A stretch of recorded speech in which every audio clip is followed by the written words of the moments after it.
Taking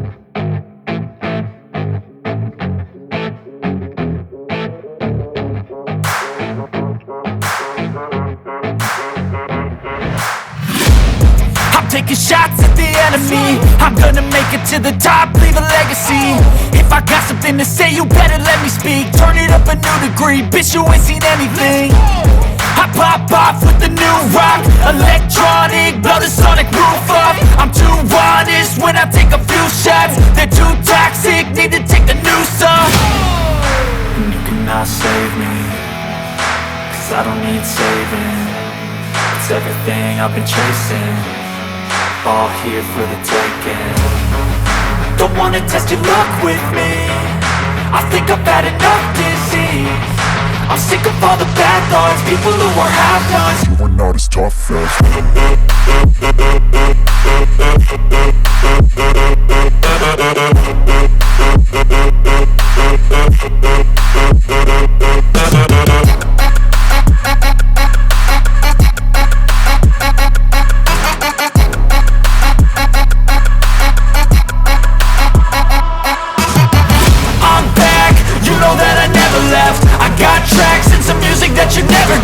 I don't slack, don't lose, learn your lesson yet. When I get to choose what I do, I'm like a weapon. I'm not sharp as man.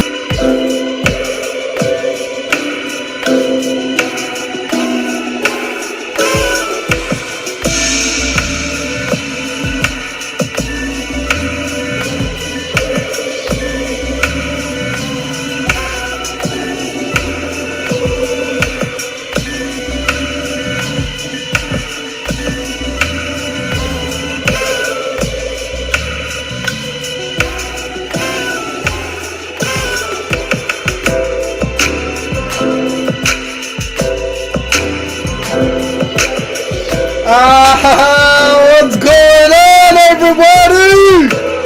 What is going on? It is go time! Sunday, March 6, 2022. Welcome to Worldwide Sport Updates, ladies and gentlemen, your podcast, your news, your local community. How's everybody doing? Hopefully everybody is having a great weekend, nonetheless. And I hope everybody can hear me, because 2 weeks ago, we had audio issues. Yes, we did. While we were live, our audio was terrible. And we didn't notice until we saw our podcast footage. So, we tried to do everything in our best power to fix the audio, and we couldn't. So, it was really disappointing that we aired for 4 hours with poor audio. Yeah, we did. So yeah, we didn't notice it until, ladies and gentlemen, we didn't notice it until we actually went back and we looked at that footage. We looked at that podcast audio replay on our YouTube channel, and for 4 hours, folks, we were using horrible audio. So I want to see if everybody can hear me. All right. So let me test this out real quick. And we looked at that footage. We looked at that podcast audio replay on our YouTube channel, and we should be good for 4 hours. Okay, we should be good. All right, we should be good. I mean, I'm hearing my voice, so if anybody can hear me, that means I can hear myself. So that is awesome. What's going on, everybody? Facebook family, Twitter family, Instagram family, TikTok family. What's going on? You know, let me know. Tell me your story here. How's everybody's weekend so far? You know, mine is going pretty good. To be honest with you, it's definitely going pretty good. Besides all the crisis that's going on, it is going fantastic. Now, I do have some disappointing news. Okay? So, you all may recall that last week, we didn't have a podcast on Sunday. Alright? The reason why is we had to do a little bit of a system upgrade. Okay? And my sports marketer wasn't feeling well. Okay? So he was feeling under the weather. Again, it was nothing COVID related. Okay? So thank the Lord. He was just under the weather. He was not feeling well. And we took advantage of doing some system upgrades and trying to get our podcast phone number to work an operating good fashion. And unfortunately, folks, it's still not working. So we won't be taking phone calls. All right, I'm sorry to hear bust on your bubble, but we still won't be taking phone calls, folks. We do have the podcast phone number, but we cannot accept phone calls because a lot of people are complaining that we're having audio issues and we're not accepting phone calls, and it's interacting and messing up with our live streams. So, but we're here for you though. We are here, and we're gonna take your comments, and we're gonna give you our full attention with any questions you may have. All right, this is what we're all about. This is what we're here for. So we are gonna get that podcast phone number running though. Eventually, it should be running. Hopefully, fingers crossed by the end of March.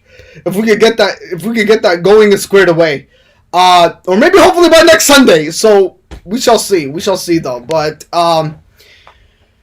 we're doing everything in our power. So it is disappointing news, but at the same time, we're trying to be honest and real with you folks. That we always want to give you our full attention and our desire, and have you guys come on air when you call us on 610-330-7698. I believe I forgot my own podcast phone number because it's been that long. But yeah, we like to get you guys on air. This is what the community is all about.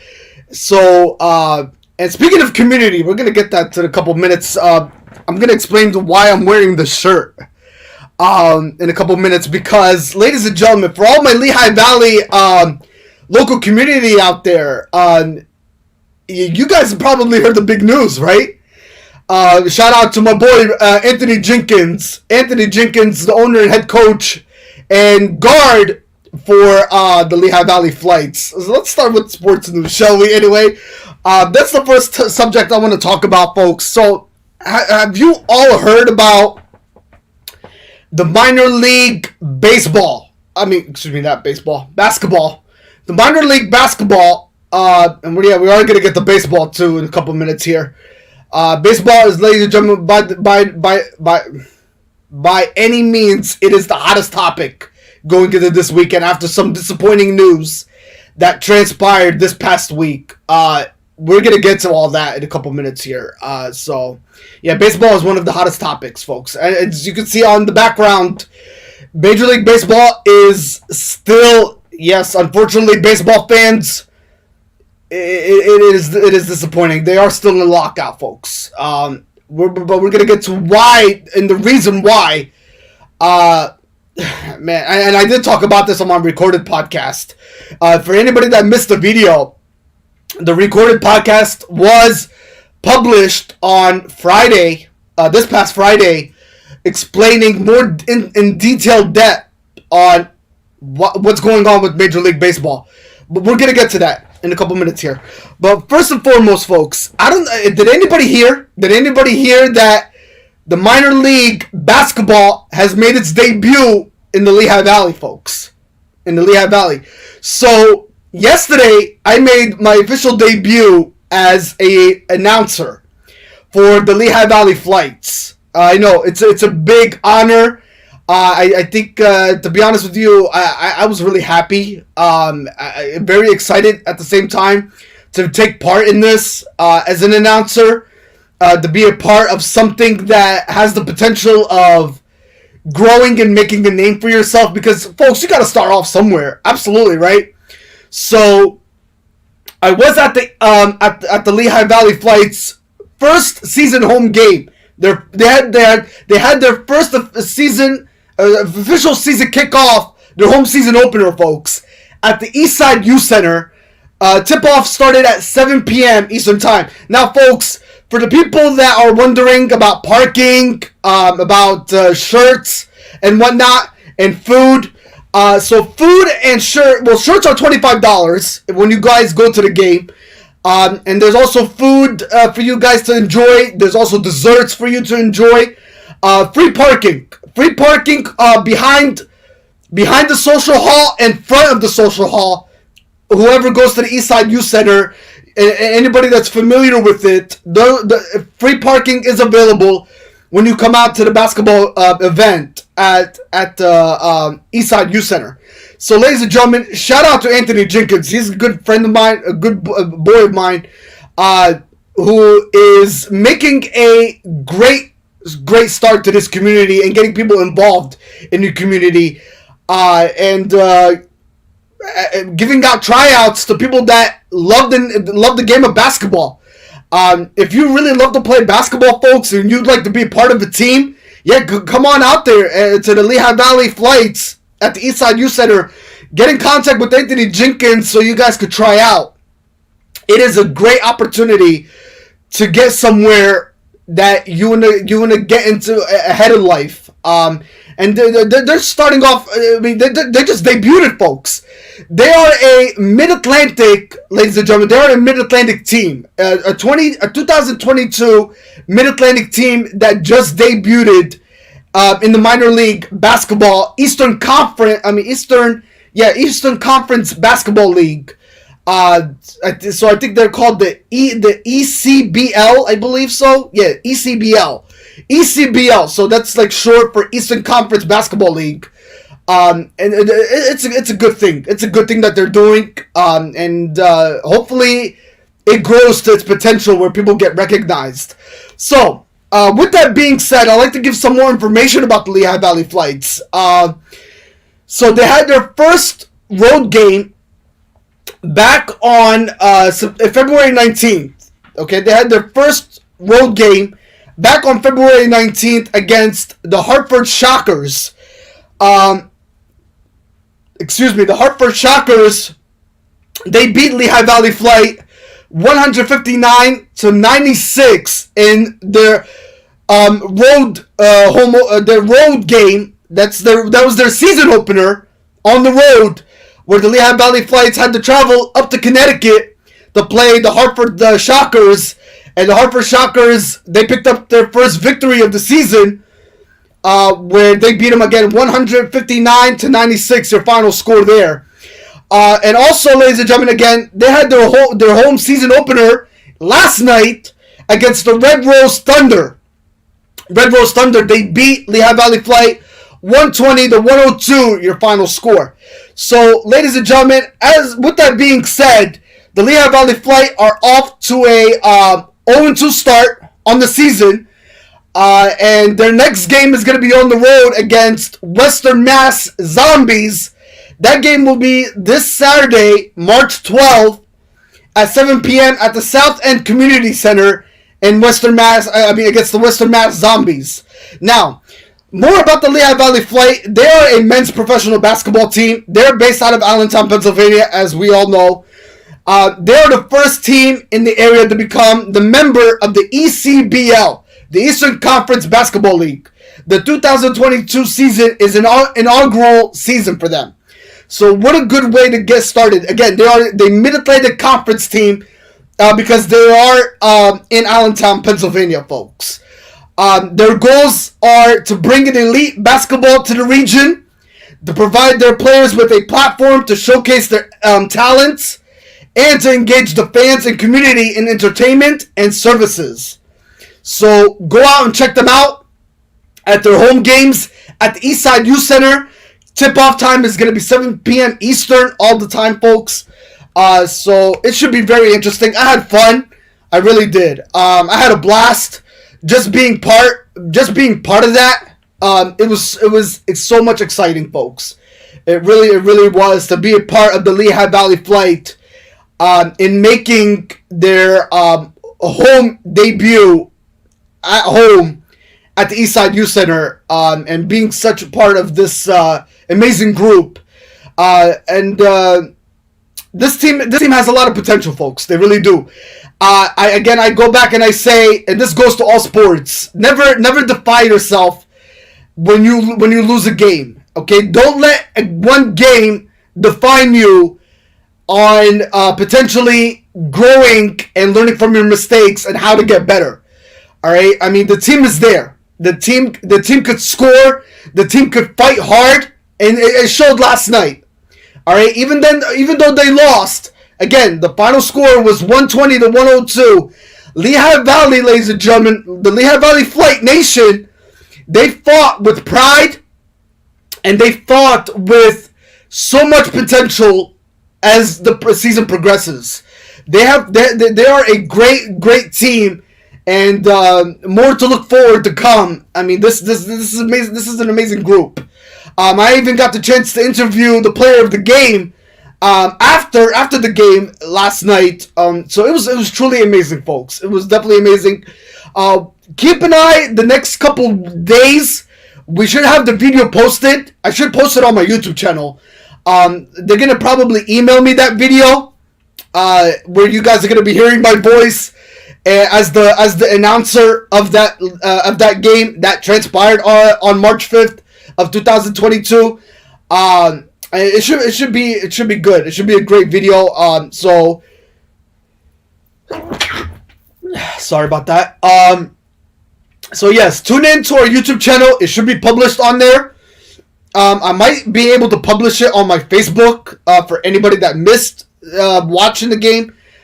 So hopefully, yeah, people can send that video to me as soon as maybe sometime this week, if not today. And we'll publish it on our YouTube channel for everybody to view it, because it was an amazing atmosphere, and we had a good solid crowd last night too. So hopefully things to come, ladies and gentlemen. So the Lehigh Valley Flight have a lot of potential, folks. They definitely do. Now I want to talk about the stats. Your leaders of the Lehigh Valley Flight Nation. So let's give out some standing ovations here, folks. So far going into the season, Lehigh Valley Flight, Khalil White, number 5, the shooting guard. So far, he has posted 24 points going into the 2 games.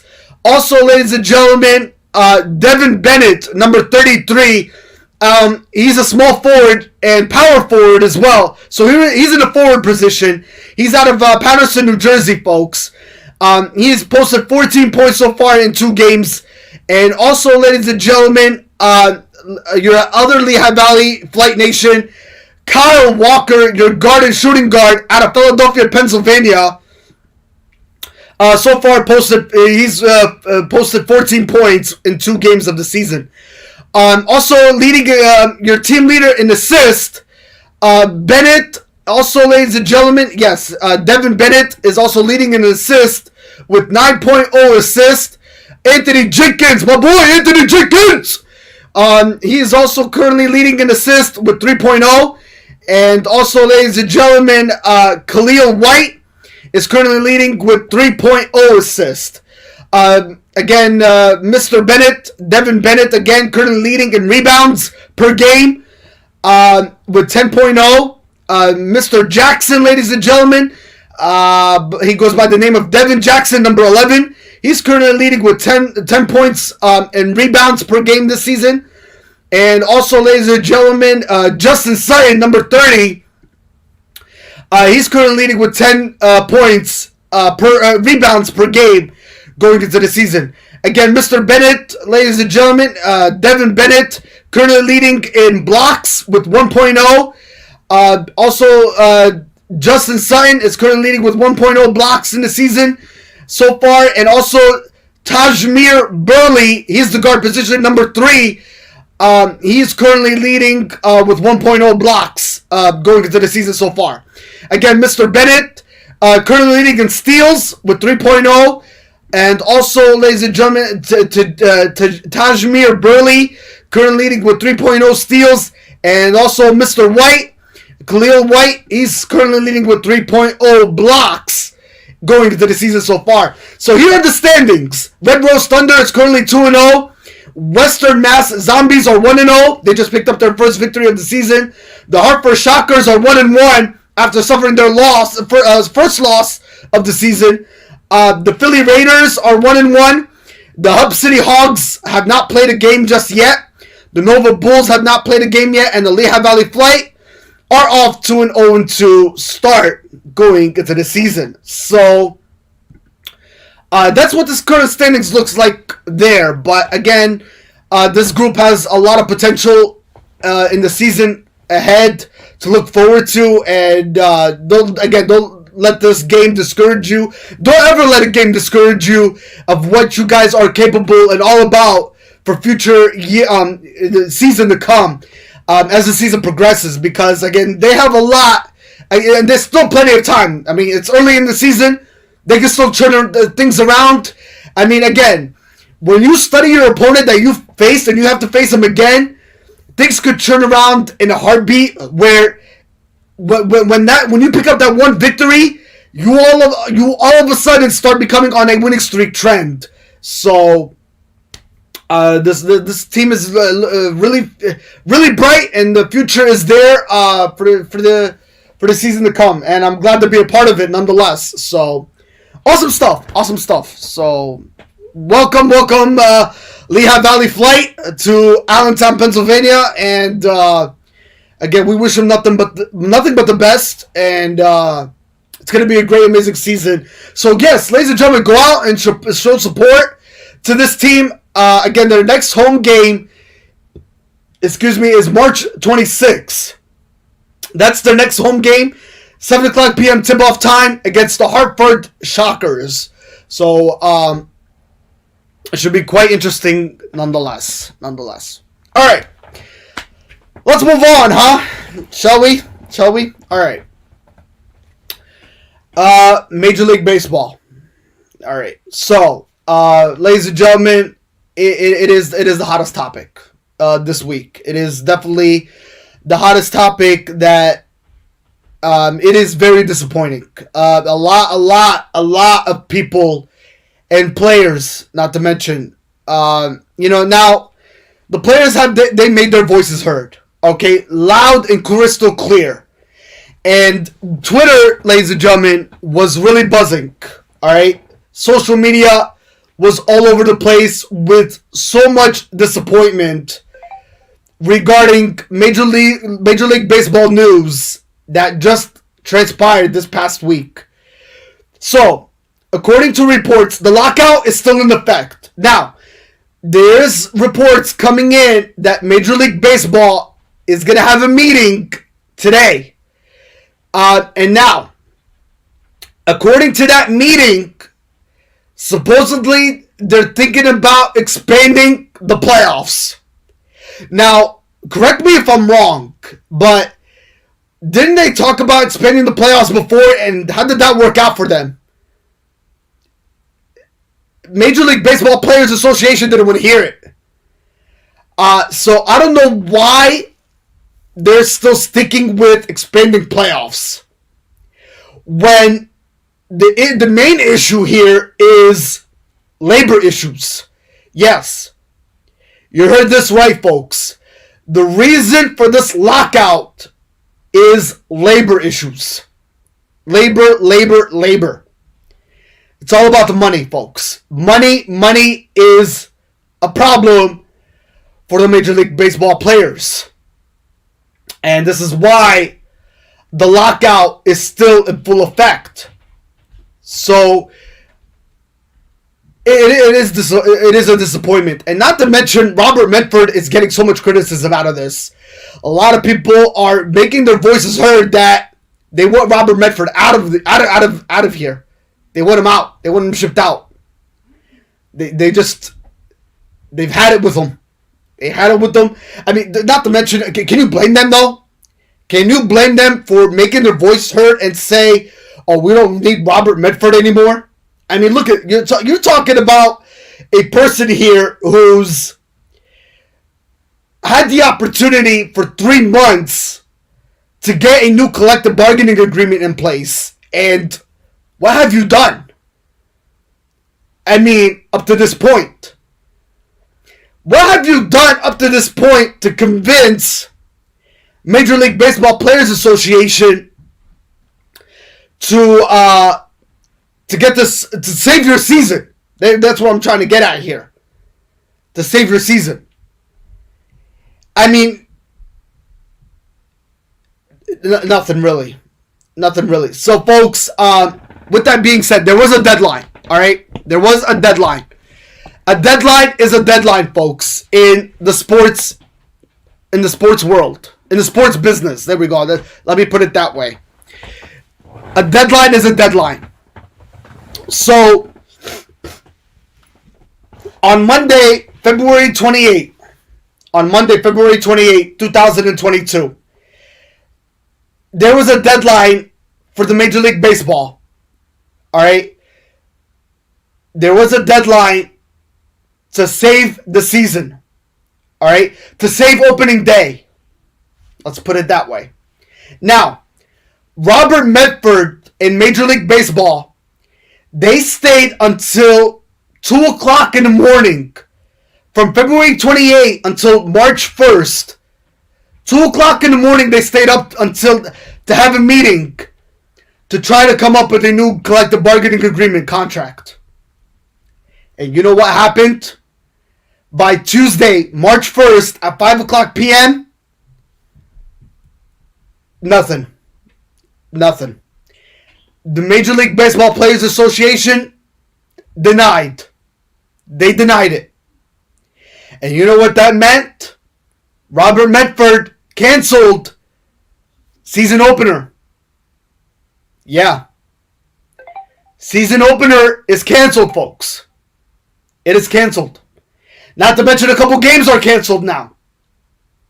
So, you're talking about not only the season opener impacted, but you're talking about a couple games that are impacted as well. So, the question now remains, when are they going to get the season started? Are we going to see something happen 2 years ago when COVID made an impact? Now, when COVID came about in the year 2020, you all recall that Major League Baseball had a late season start. So they didn't start until somewhere around, what? June, July? Maybe? I think they started around there. I know not the World Series, the All-Star Game, the Major League Baseball All-Star Game, I think was canceled in 2020. I think it came back in 2021 though. But they had a shorter season back in 2020. So are they looking in that direction? Now, the question also in my mind is, if they have a late season start, all right, again, we don't know when they're going to get another season. I mean, when are they going to get a collective bargaining agreement in place? When are they going to lift out the lockout? When are they going to lift it? And the question also is, when is the season going to end? Now, is baseball going to get extended until the month of November and December? Where in the month of November and December, you're going to start experiencing cold nights, where the temperature at night is going to be down to almost, you're dealing with 30-degree weather. If the Philadelphia Phillies are playing during that month, or the Colorado Rockies are playing in that month, or the Boston Red Sox or the New York Yankees or the New York Mets, are they thinking about playing until the month of November and December, folks? I mean, who wants baseball to play up to those months? I mean, I have no idea what is gonna happen, folks. I really don't. I mean, I really don't. I mean, is there a possible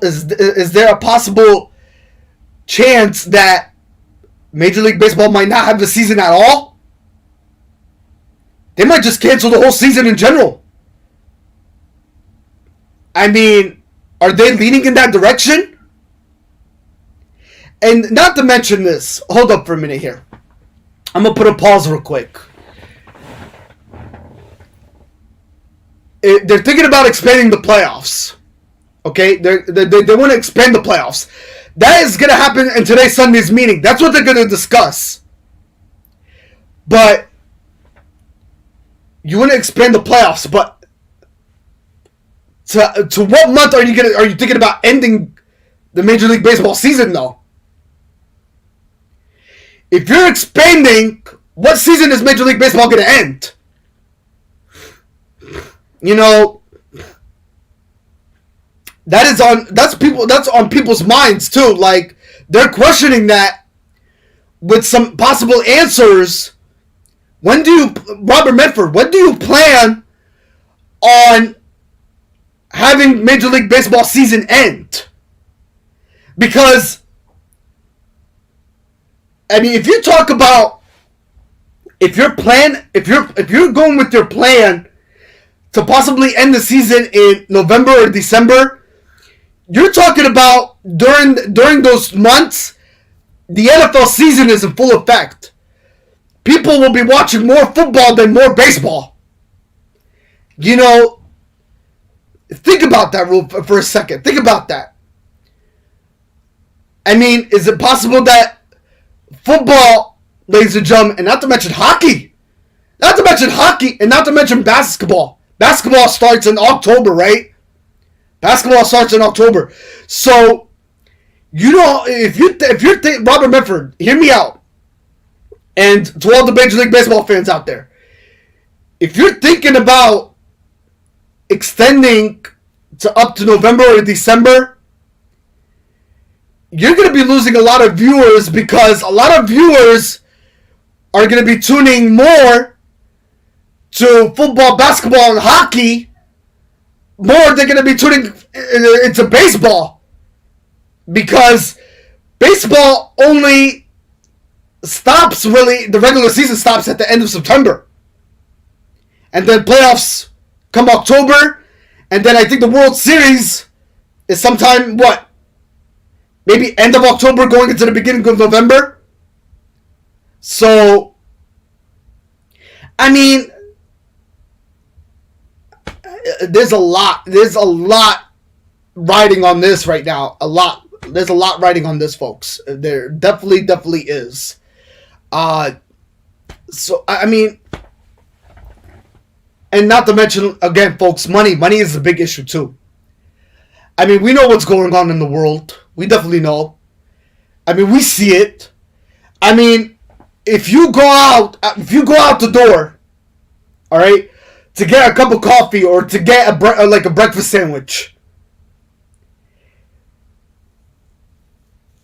deep down in our eyes, in our two eyes that we have, we see it. We see that gas prices are around $4 to almost $6 right now. Yes, we know what's going on in the community. All right, we see it. In California, folks, in the state of California, the gas prices are around $6 right now. Yes, you heard that right, folks. This is not a joking matter here. Okay, you're not hearing things wrong. California is at $6 right now, folks, and the state of Pennsylvania is at $4. I think yesterday I stopped by Wawa, and the gas prices are what, $4.19 at Wawa right now? Yeah. So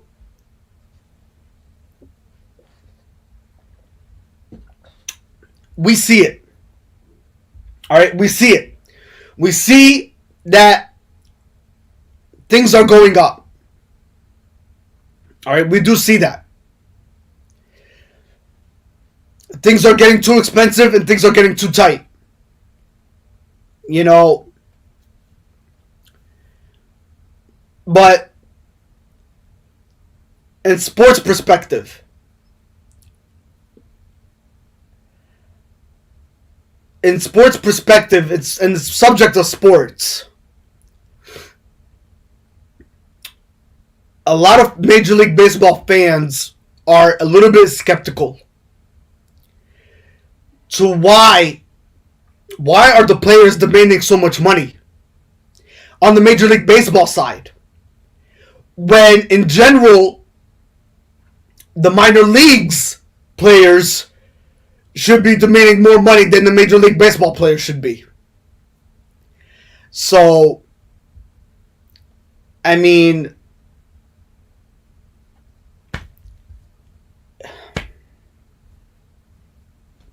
and another thing, another thing that makes me think, folks, is Major League. I don't know if Major League Baseball wants to go 162 games, folks. In the back of my mind, I feel like maybe Major League Baseball needs to address the 162 game season. Maybe they need to address that. All right, maybe that's their problem. Maybe that's something that Major League Baseball Players Association are probably waiting for from the Major League Baseball team group here, from the team meetings. Maybe they're waiting to hear if Major League Baseball has an idea of shortening the season, because they have yet to talk about having a shorter season, folks. They have not mentioned anything about that. So, if expanding the playoffs is not working in your favor, think about shortening the season. Think about having the season shorter. Maybe that might work in your favor. Maybe that might work in your favor with the more valuable labor that Major League Baseball players are seeking. Maybe that might work in Major League Baseball, folks. If they talk about having a shorter season and maybe coming up with an agreement in labor with that shorter season, maybe something might work in their favor, folks. Maybe something might work. If Major League Baseball sits down with Major League Baseball Players Association, all right, there's both sides to this meeting. The Major League Baseball and the Major League Baseball Players Association. All right, there's two meetings to this side. If they sit down, all right, and they talk about a shorter season in the Major League Baseball season perspective, all right, that's the focal subject point there. And they talk about maybe a higher labor, because labor issue is the problem. All right, that is the problem here. All right, expanding the playoffs is not the problem. All right, I don't even know why they're thinking about progressing with this, going into Sunday's meeting about expanding the playoffs. That's not the problem here. That's not the issue here. Okay, expanding the playoffs is not gonna get you to a collective bargaining agreement, a new collective bargaining agreement, a new CBA. I don't think it's gonna work in your favor. I mean, do they have a good idea on the table? I mean, I sure hope so. But the money is something that they're not addressing here. All right, they're not addressing money-wise. So, I think if they sit down, Major League Baseball and Major League Baseball Players Association, if they sit down and think about, let's go in the direction of maybe shortening the season instead of 162 games, why don't you reduce it down to maybe 100 or maybe 120 games, or maybe 110 games? Why don't you reduce it down to that and give it a shot? All right, instead of so if they're looking at, so they're now looking at 110. I think they're looking at 115, right? I think that's according to articles and sources. I think they're looking at, that's the money they're looking at, I think. So they need to think about this real quick. They need to sit down and talk about,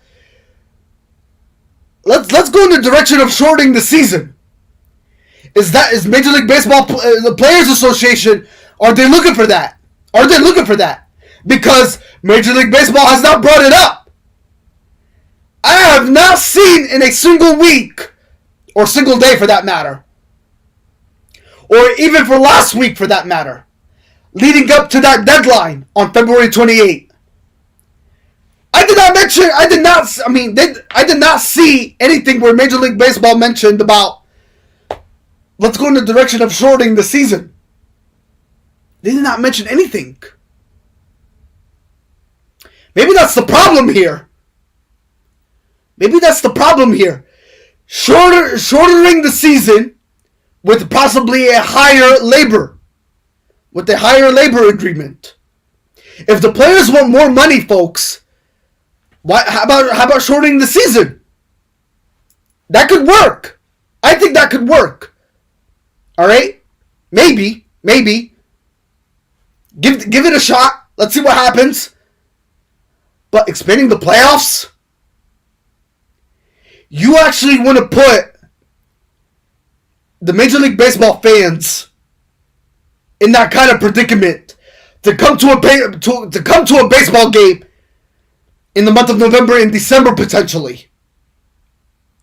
You want to have baseball go all the way to the month of December, and you want to stick with a 162 game regular season? I don't know how that's going to work for you. I really don't. I don't see how it's going to work. I mean, hey, what the heck do I know? So, good luck today in your Sunday's meeting. That's all I'm going to say. Good luck in today's meeting. They're expected to have a meeting today, so as soon as we hear something, folks, we'll let you know. We'll let you know on our sports pages, nonetheless, exactly what's going to happen moving forward here. So, I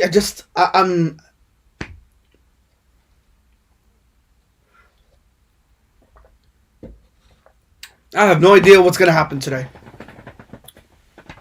So, I have no idea what's going to happen today. But for the sake of them, at this point, again, I feel like Robert Medford has done everything in his power. And not to mention, give him some credit here, though. Again, a deadline is a deadline. And he also mentioned that he is not going to use the player's salary to cover any missed games. Well, we already know that, because you already canceled the season opener of Major League Baseball. So we already know that you're going in that direction. All right, that you're not going to take it out of the player's salary to cover to cover those canceled games. Yes, we already know that, Robert Medford. Thank you very much for announcing it. We already know that. But at this point, they need what they need to focus on right now is addressing labor issues. I think that's the first thing on their mind that they need to address, and forget about expanding playoffs right now. You tried to talk about that in the previous couple weeks ago about expanding playoffs. And again, what happened there? Again, you still got denied. Major League Baseball still didn't want to hear it. And they only gave you, 15 minutes of fame? Well, maybe not even 15 minutes, maybe 5 minutes of fame. And they didn't want to hear your story, and they shut you down that fast. So, they need to think of something. At this point, not to mention spring training games are canceled at this point. Yeah. Spring training games are canceled at this point. And the season opener is canceled at this point. And the games beyond it is canceled at this point too. So, again, also the question is, will we have a Major League Baseball draft this year? That's another thing too. The winter meetings already got canceled in the month of December of 2021, right?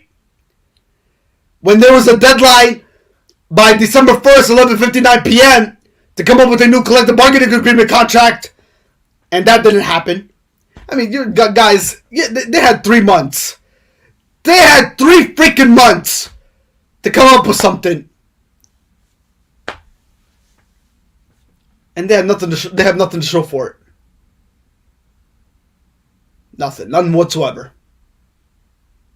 None.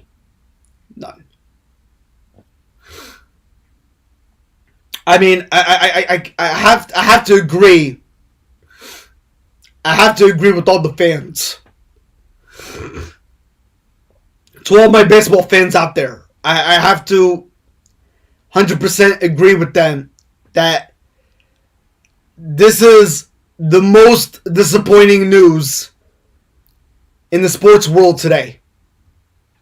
I think by far it is. This is the most disappointing news to hear from a Major League Baseball organization, that they had 3 freaking months to come up with something, and at this point nothing is working in your favor. But all I'm gonna say is this: good luck today. Good luck today.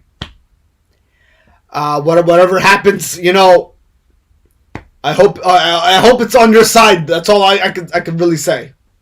I hope it is. I really, really hope it goes in your favor. Whichever side, I mean, whatever idea you have on the table. Again, they're thinking about expanding playoffs. Again, they're still sticking to that. They're still sticking with that plan to expand the playoffs.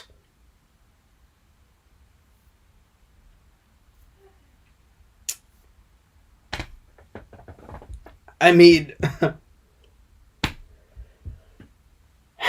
now, a lot of people have asked me, are we going to have the minor league baseball season in full effect? Ladies and gentlemen, again, the answer to that is yes. Minor league baseball will be in full effect season mode this season, yes. The minor leagues are not affiliated with the major leagues. Okay? Major League Baseball and the minor leagues are totally different. Okay?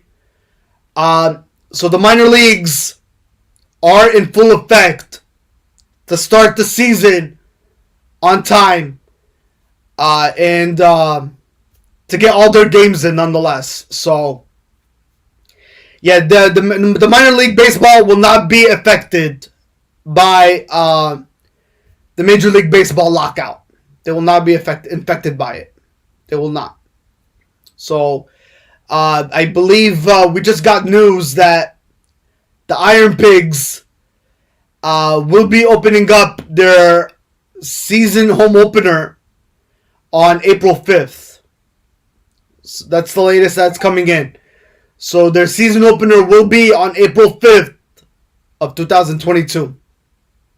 So the season will definitely get underway in minor leagues nonetheless. So again, with that being said, folks, I hope that everything goes according to plan for Robert Medford and Major League Baseball. Again, when they have that meeting today. So we shall see. We shall wait and see. All right. With that being said,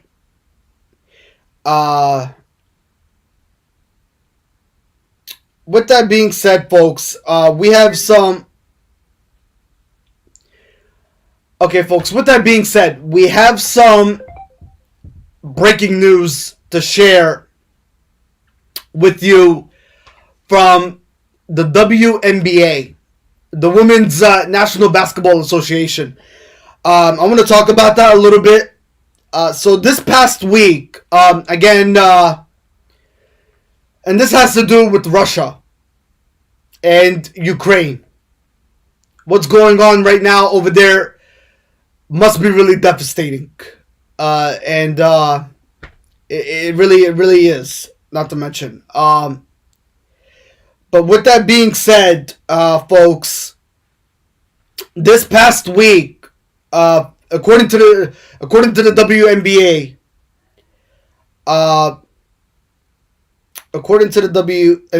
hold on, let me see if I can get this going here. All right. According to the WNBA star, BRITTNEY GRINER, she was arrested in Russia after vape cartridges were found in her luggage. Yeah. So Russia, again, according to reports and sources, they currently have her in custody. And I haven't heard anything, the latest on if anybody bailed her out just yet, or if they're gonna bring her back to the United States. I haven't heard so much details yet. But according to reports this past week, we heard that WNBA star BRITTNEY GRINER was arrested in Russia, folks.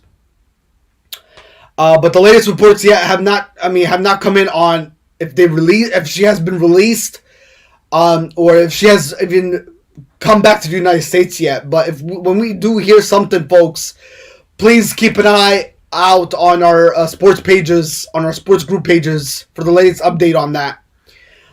So hopefully, she's in good hands, though. Again, what's going on in Russia and Ukraine? It really is. It's a sad news. But again, all I heard is that the WNBA star BRITTNEY GRINER is in custody in Russia, and we don't know if she was released, or if she's even back in the United States. But if we do hear a little bit more details into that, we'll definitely bring it to your attention.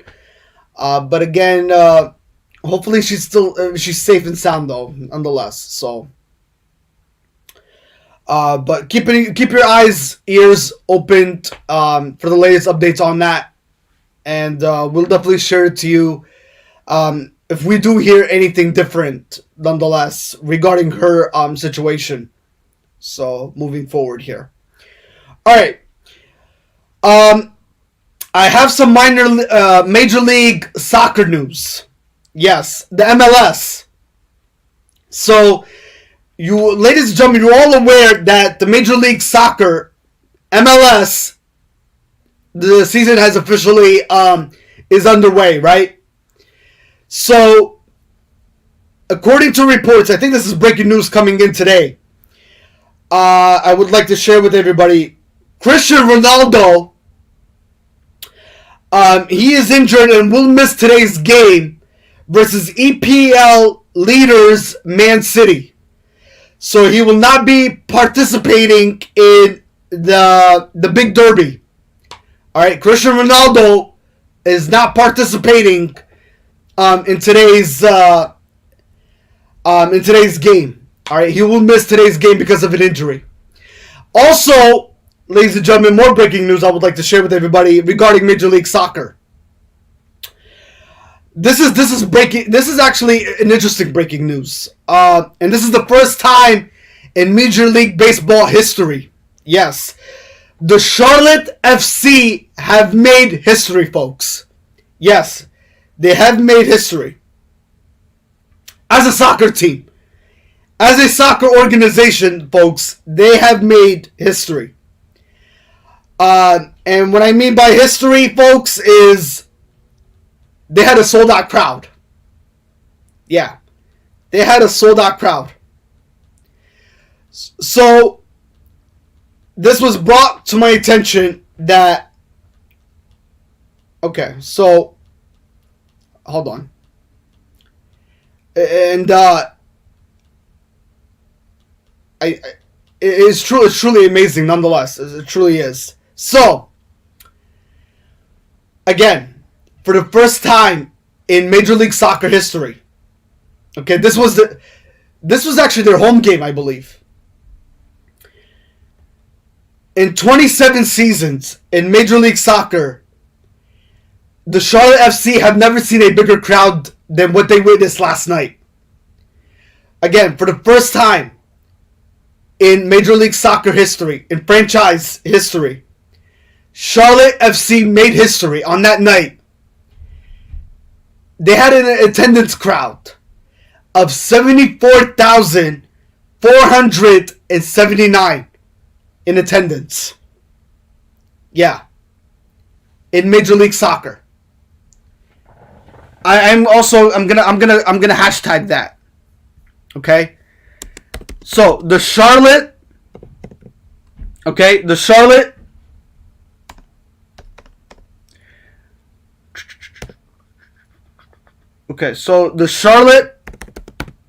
FC soccer team, okay, for the first time in 27 seasons. Let's just put it at that.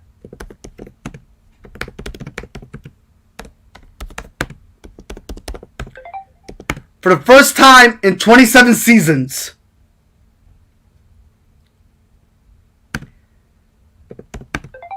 okay, in MLS history, Charlotte, the city of Charlotte,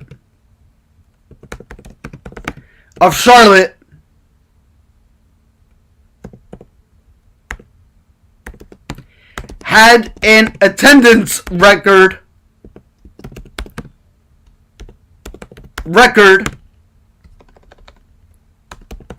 of 74,479 in attendance. 479 sold out crowd. Sold out crowd. Right at the bottom of your screen, folks. Right at the bottom of your screen. Charlotte FC soccer team, for the first time in 27 seasons in Major League Soccer history, the city of Charlotte had an attendance record of 74,479 and a sold-out crowd. That is truly amazing in Major League Soccer. Something that I don't think Major League Soccer has ever witnessed. And this was a sold-out crowd. So, truly amazing. Truly amazing by that soccer club team to witness something like this, history in the making, in the overall Major League Soccer organization, nonetheless. So, truly amazing. This was kind of eyeball. This was really a shocking to me, nonetheless, to hear that.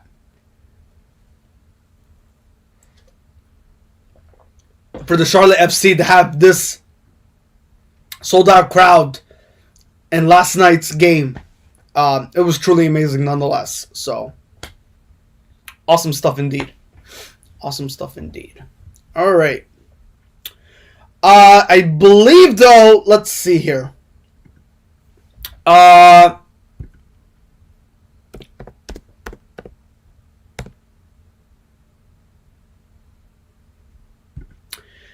They lost their game. So,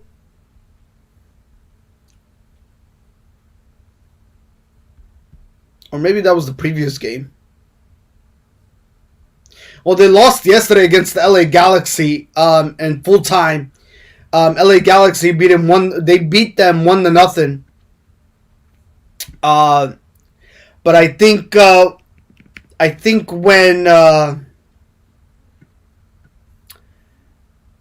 so I think that was probably the sold out crowd for the Charlotte FC, I believe so. I mean, they only had 2 games going into the season so far? Well, no, they actually, wait. No, they had a couple games. They had a couple games. All of them have been losses, really. So they had one game canceled on January 29th against Minnesota. And then they lost to Nashville on February 8th. And they also lost to DC United on Saturday, February 26th. And again, they lost to LA Galaxy. So with that crowd, again, of 74,000, with that crowd of 74,479, that must have been of yesterday's before that game yesterday. So, and again, they lost to LA Galaxy, 1-0 in full time game. So,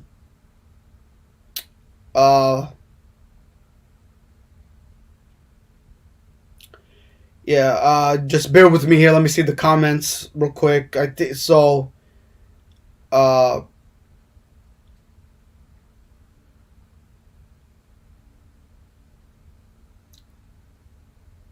So I guess, well,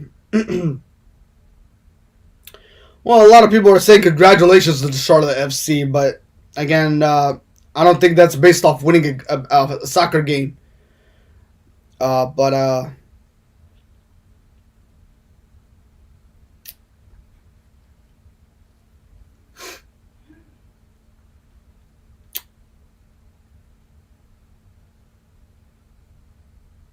yeah. So,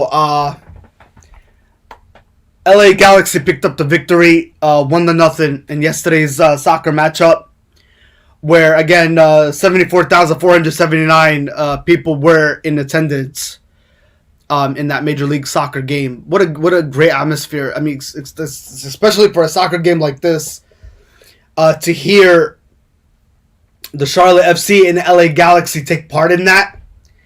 I think it's truly amazing for the Major League Soccer in general to take part in this, which is truly amazing in Major League in Major League Soccer history to take part in something like that. That, I mean, when you hear something about, ladies and gentlemen, when you hear something like about a sold out crowd like this, 74,479. This is the kind of event that you would hear for like a Super Bowl or maybe for like a WrestleMania event. Something like that. But to hear it, sorry. To hear it coming from Major League Soccer though, it's truly amazing. It's truly amazing nonetheless. To hear it coming from Major League Soccer.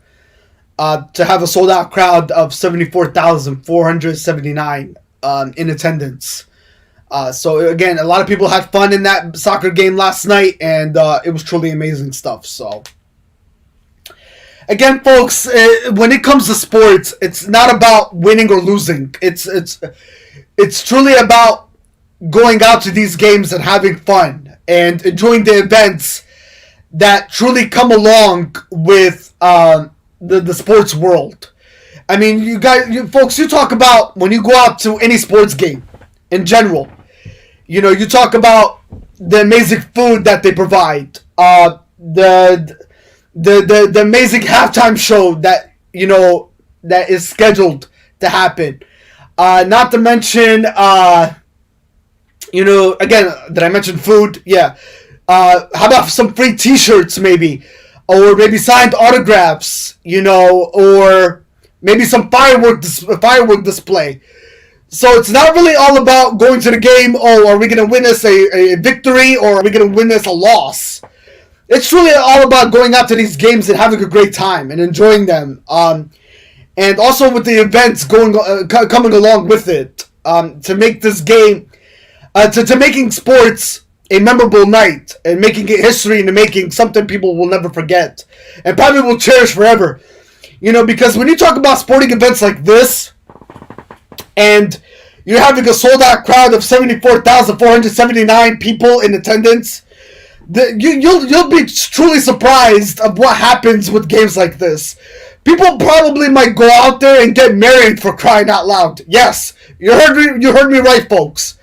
There's people out there that go out there to sporting events like this, and they you never know. You'll be surprised.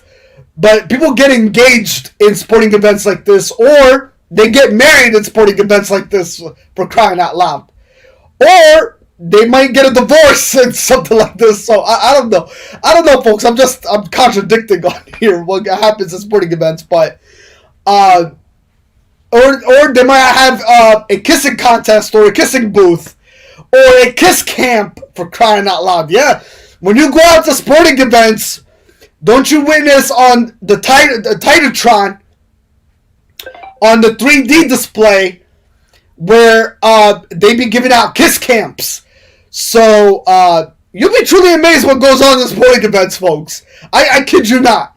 I kid you not. So it's not all about I'm going out to a game and am I going to witness a loss or am I going to witness a win? No, it's not all about that. There's all those events going on. You might even get a bobblehead. You might get a signed autograph. You might get a free T-shirt. You know, so a lot goes into what goes on at the games, folks, and it's all about it's all about you having fun. That's what it's all about. You having fun and making the most of it. So, hey, we all have one life to live, right? So, have fun, enjoy it. Got nothing to lose, right? all right. All right, folks. So with that being said, that was actually the breaking story there. 74,479 sold out crowd. So truly amazing stuff in Major League Major League Soccer history. Yes. All right, folks. I am so happy everybody's joining us on this Sunday, March 6, 2022. Again, Worldwide Sport Updates, your podcast, your news, your local community. And so far, we've been on the right track here, huh? So we covered the debut of the Lehigh Valley Flights, which again was a great game last night for anybody that was in attendance. As I was, I had a great time, and we really made the most of it. Also, ladies and gentlemen, we covered Major League Baseball news and that horrific situation that's going on in the Major League Baseball organization right now, where really nothing is going in Major League Baseball's favor. And also we talked about the WNBA news. And also we talked about Major League Soccer. Again, with that sold out crowd that everybody witnessed last night in Charlotte, with 74,479 sold out crowd. So truly amazing stuff indeed. All right, ladies and gentlemen, I want to say something here. I mean, we do have plenty of time to talk about it. According to reports and sources, the WWE has announced that The Undertaker, again, will be inducted to the Hall of Fame, to the WWE Hall of Fame. And, ladies and gentlemen, you'll be surprised who's going to be inducting him. You'll be surprised the person who's going to be inducting him into the WWE Hall of Fame. Yes, it's none other than No Chance! Yes, the guy that likes to go to hell. Excuse my language. None other than Vincent Kennedy McMahon, folks. Yes. What are we 26, 27 days away from WrestleMania? So ladies and gentlemen, to all my wrestling fans out there, to all my wrestling fans that love the WWE, that love the AEW, yeah, there is the AEW, right? I think the AEW is still in full effect in wrestling mode, right? So again, according to the WWE, though, The Undertaker again will be inducted to the WWE Hall of Fame the night before WrestleMania, and Vincent Kennedy McMahon, the WWE chairman of the board of World Wrestling Entertainment, will be inducting The Undertaker into the WWE Hall of Fame. Again, The Undertaker deserves it, folks. He really does. He had such an amazing WWE career. It could not go unnoticed. And there's no other than Vince and Kenny McMahon, the WWE chairman of the board of World Wrestling Entertainment, inducting The Undertaker the night before WrestleMania. So it's truly going to be an amazing to watch, nonetheless. If you guys have nothing to do on the night before WrestleMania to watch the WWE Hall of Fame and see Vince and Kenny McMahon induct The Undertaker again into the 2022 WWE Hall of Fame ceremony. So truly going to be an amazing stuff, nonetheless. So, and then also you have that blockbuster main event. I think it'll be night 2 of WrestleMania, where it's going to be Roman Reigns, ladies and gentlemen, the GOAT, the greatest of all time, going up against the WWE Champion, Brock Lesnar. So it'll be the WWE Champion, Brock Lesnar, versus Roman Reigns, the Universal Champion. They'll be going one-on-one, in the night 2 of WrestleMania, to become the unified wrestling champion, to combine that champion into one champion, where one champion, ladies and gentlemen, will be representing both brands. So they'll be representing both Raw, WWE Raw, and WWE SmackDown.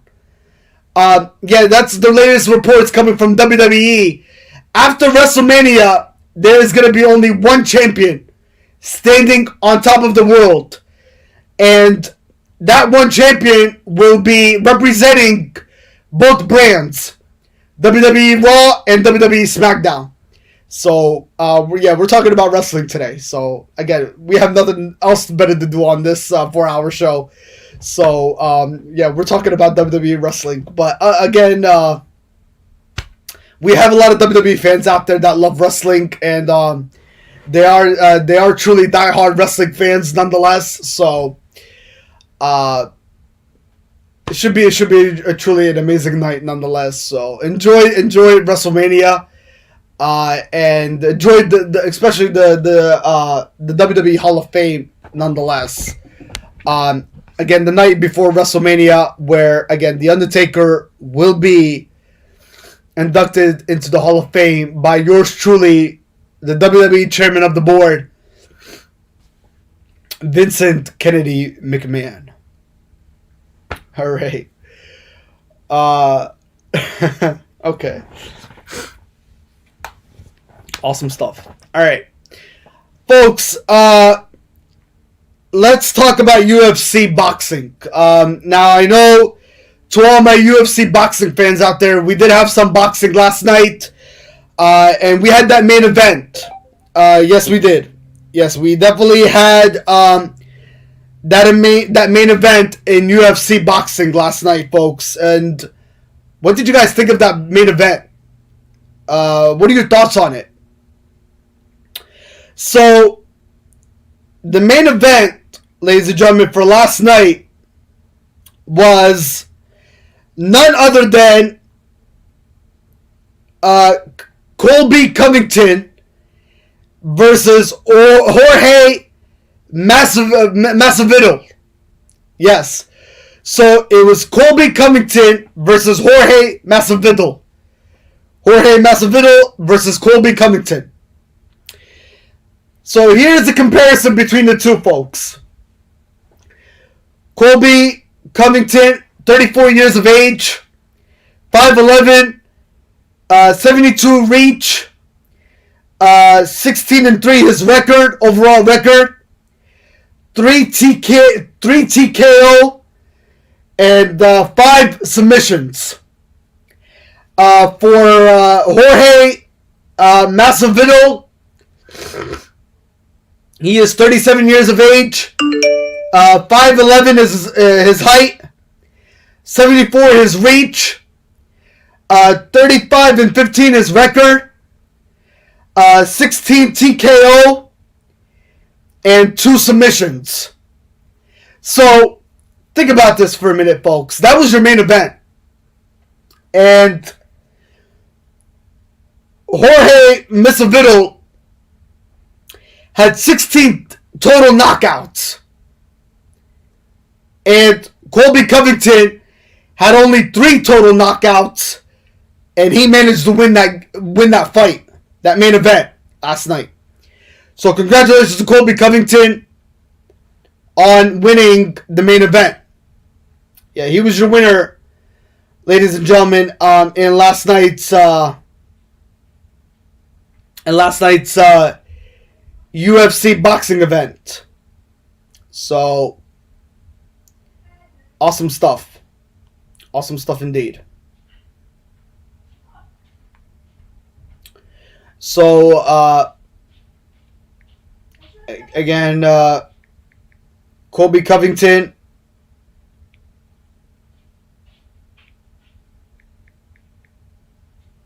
was victorious last night.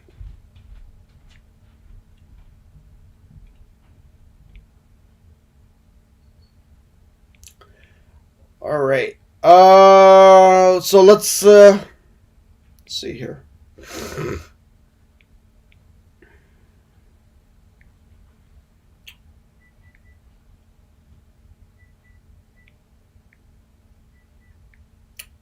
Okay.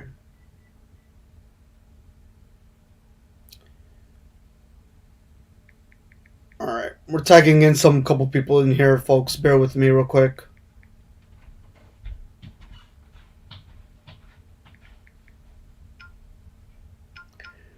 Hopefully we have some early birds on our Sunday morning nonetheless.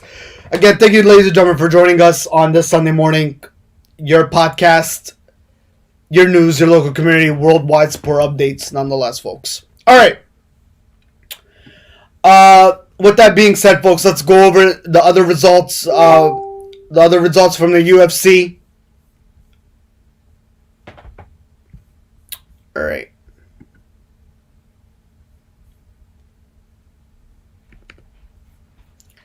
Hold on, bear with me here, folks. I'm trying to get all these information up here. Okay, here we go.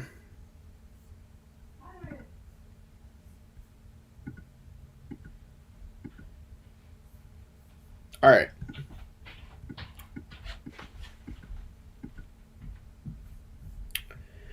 All right. So again, ladies and gentlemen, the main event for all my sports bettors out there, ladies and gentlemen, that love to play sports, well, to bet on sports. If you guys put any money down yesterday between Colby Covington and Jorge Masvidal, Colby Covington had minus 330. The odds on favor to win that main event in the UFC 272 main event for Saturday night. And Jorge Masvidal had plus 260. Again, your winner for that main event last night, ladies and gentlemen, was none other than Colby Covington. So congratulations to him on that main event matchup, nonetheless. All right. With that being said, folks, here are your other UFC results. I would love to share with everybody on your Saturday night. Dustin Jacoby, he defeated Michael Olakisikas. If I'm pronouncing that name right, I'm sorry if I'm not. Michael Olosiks. He defeated him in a VIA anonymous decision. So congratulations to Dustin Jacoby. Also, ladies and gentlemen, your winner last night in the UFC 272 main event. Not main event. Your event for Saturday night. Ludovit Klein, he defeated Devontae Smith last night in a split decision. Also, ladies and gentlemen, Tim Elliott defeated Tagir Ulanbekov. Tim Elliott defeated Tagir Ulanbekov in an anonymous decision. Also, last night in the UFC 272 Saturday event, Umar Nurmagomedov, he defeated Brian Keller in a VIA submission rear naked chokehold. Also, ladies and gentlemen, on the women's side of the UFC fight division, Marina Morris, she defeated Maria Apokovic. Maria Akapova in a VIA submission arm triangle chokehold. Also, Nikola Numarinov,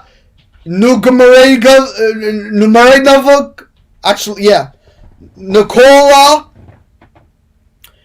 Nuga, he defeated Kennedy Nishikawa in a VIA anonymous decision. Sorry if I'm not pronouncing these names right. Also, Marina Rodriguez, she defeated Jan Asakanen in a VIA split decision. Also, ladies and gentlemen, Jalen Turner defeated Jamie Mullerkey via TKO punches. Also, ladies and gentlemen, in the UFC, hold on, bear with me here, folks. In the UFC, we had another fight that I think was Also in the UFC, ladies and gentlemen, 272 Saturday night, we had Sergey Spivak, who defeated Greg Hardy in a total knockout, in a ground to pound in round 1. Also, ladies and gentlemen, your other winner in the UFC, we had Kevin Holland, who defeated Alex Oliveri in a TKO with strikes. Also, ladies and gentlemen, Bryce Mitchell, he defeated Edison Barbosa in a VIA anonymous decision. And also, finally, well, actually, no, a couple more, I'm sorry. Rafael Dos Anjos, he defeated Renato Masacano VIA anonymous decision. And finally, folks, your winner for the main event was Colby Covington.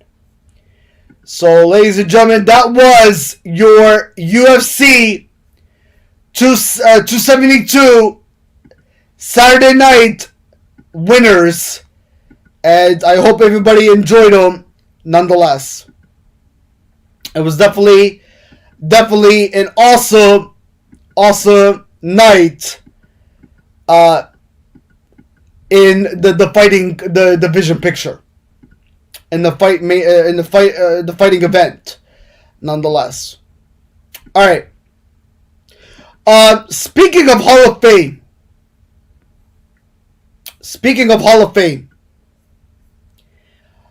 I would like to share with everybody. So,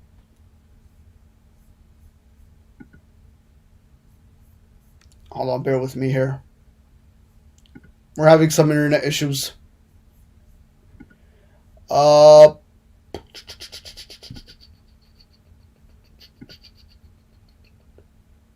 Okay. If I can get the story going, okay, we should be good. All right. So speaking of Hall of Fame, ladies and gentlemen, we have some breaking news from the UFC. Kebab, or Kebab, I think it's Kebab, yes. Congratulations to Kebab. For the first time in UFC, he will be making the UFC Hall of Fame. Yes. Kebab will be making the UFC Hall of Fame, according to UFC reports and sources, folks. So, definitely congratulations to him on a well-deserved UFC Hall of Fame for Kebab. And I don't think they have announced when that decision, when there will be a date for him to be put into the Hall of Fame. But ladies and gentlemen, Kebab, Nurmagomedov, Kebab Nurmagomedov, he'll be inducted to the UFC Hall of Fame at some point. As the announcement and what date that will be determined at some point. So when we hear something, folks, we'll definitely bring it to your attention and announce it. Nonetheless. All right. So again, folks, the two best fights last night. I think, in my opinion, the best fights in the UFC last night were Kevin Holland. Yes, Calvin Holland being victorious, and Colby Covington picking up that win against Jorge Masvidal. And great fight nonetheless. So, ladies and gentlemen, if you did watch the fight, please chime in on your comments below and let me know exactly what's your input, what you're feeling on that fight last night nonetheless. Was it a great fight? Was it a disappointing fight? What outcome could we have seen a little bit different out of this fight? Was your money worth it? I think it was a pay-per-view fight. Yeah, so, was the money worth it? So, let me know. Let me know what everybody thinks regarding that main event between Colby Covington and Jorge Masvidal. And also Kevin Holland, again, he was victorious in his fight matchup last night in the UFC 272 Saturday night event. So, awesome stuff nonetheless. All right.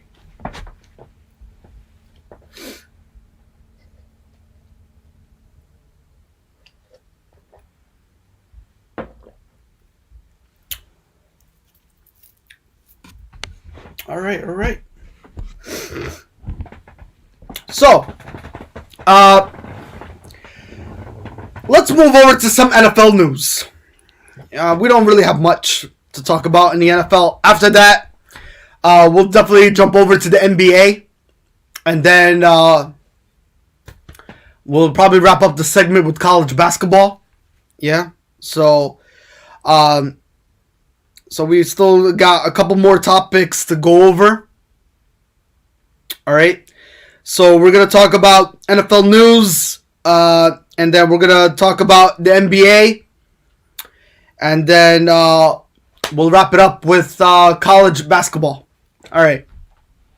So, a lot of things have been happening around the NFL. A lot has been happening around the NFL. And one of them has to do with Aaron Rodgers.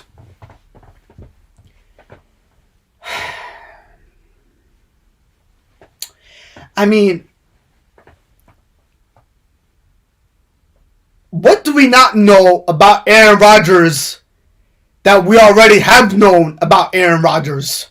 Right? Folks, his career and his resume already speaks for itself. All right, it really does. And you talk about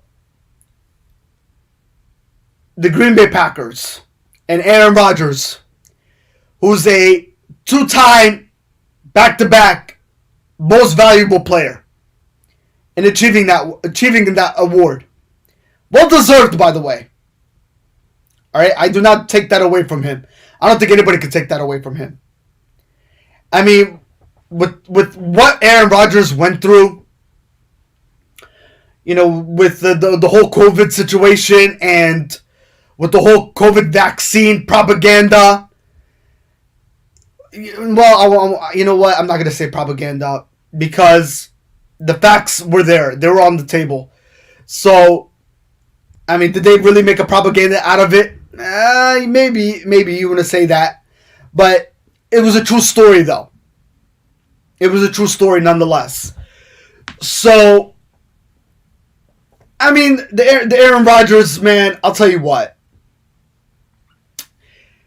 They were the number 1 seed. Not only this past season, that just completely finished, but 2 years prior, they were the number 1 seed as well. And if you all recall that the Green Bay Packers lost as the number 1 seed to the Tampa Bay Buccaneers 2 years ago. And then they lost to the San Francisco 49ers this past season. So, I mean,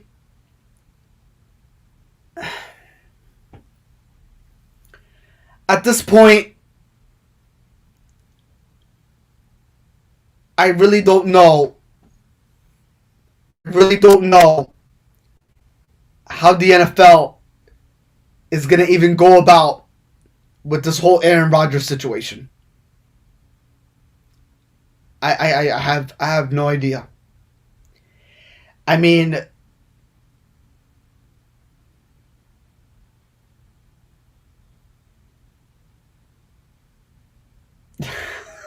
absolutely. Absolutely. Sean, you could not have said that any better, my friend. You could not have said that any better. Good morning to you, my friend. Good morning to you. You could not have said that any better. I mean, with the whole Kobe chaos, yeah. I mean, you're absolutely right. You're spot on. He definitely did pick up that dominant win. Yeah, no ifs, ands, or buts about it. Again, yeah, you're right. You're absolutely right. If you can't wrestle, you can't win. Yeah, you're absolutely right.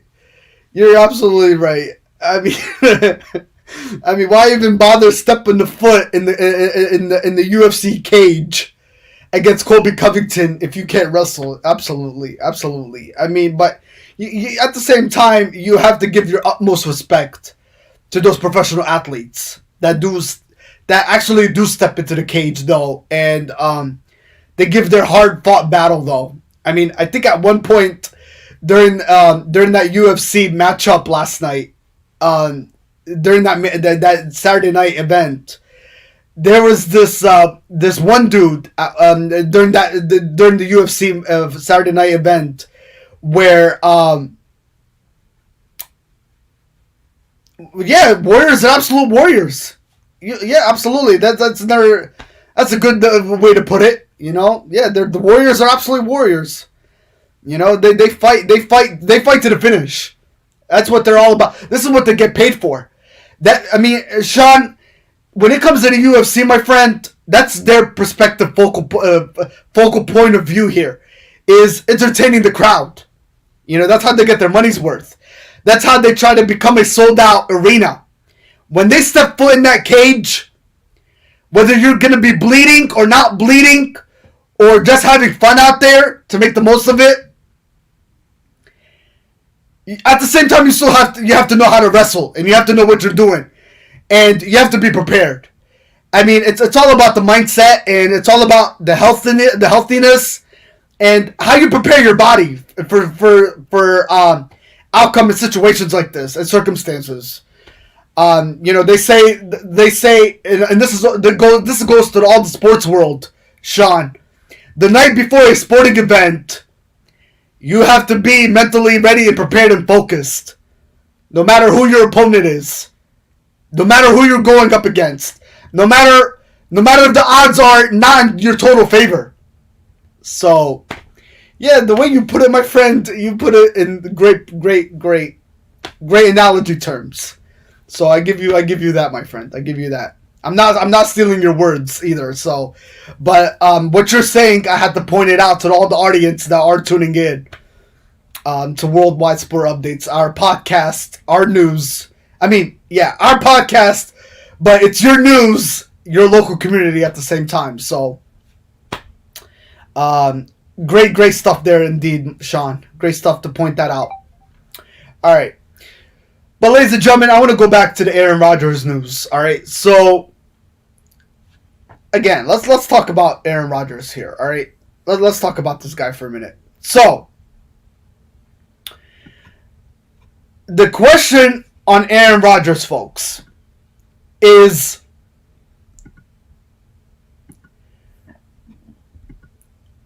okay, he has... Alright. He has so many options on his table to look at. Alright? He has so much on the table in front of him. But correct me if I'm wrong. And I know I know for a fact I did my homework. According to reports and sources, did he say that he has no idea what he wants to do going into next season? That's in his quotes, right? He has no idea what he wants to do, right? So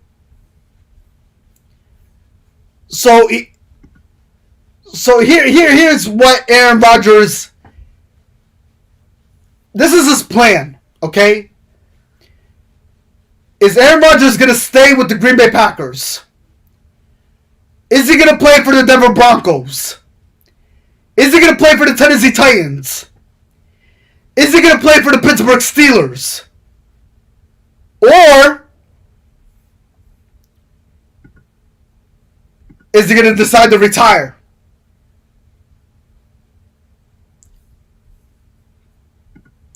That's the poll question. All right. So let's hashtag that comment.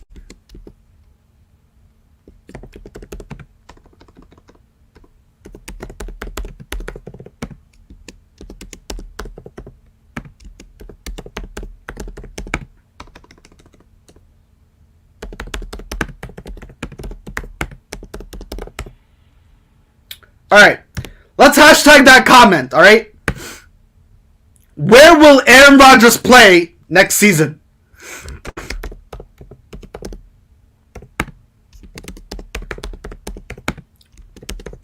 I want people to come on this and give their legitimate answer.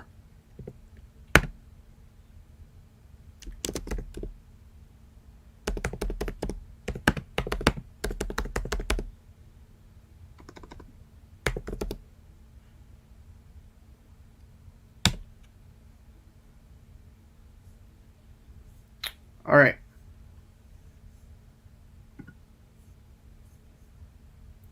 All right. Here's the poll question, folks.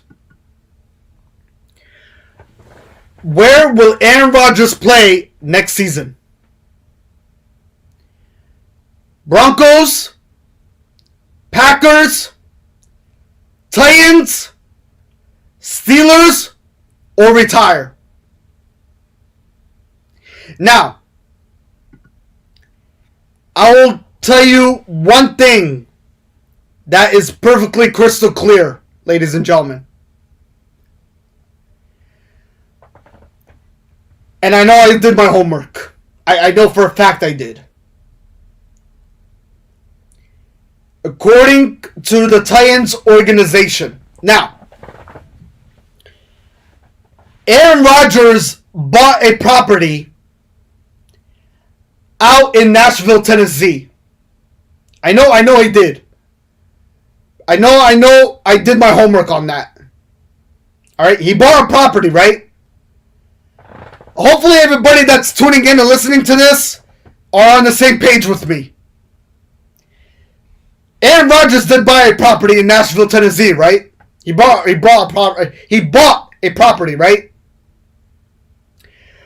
But the other thing that was brought to my attention is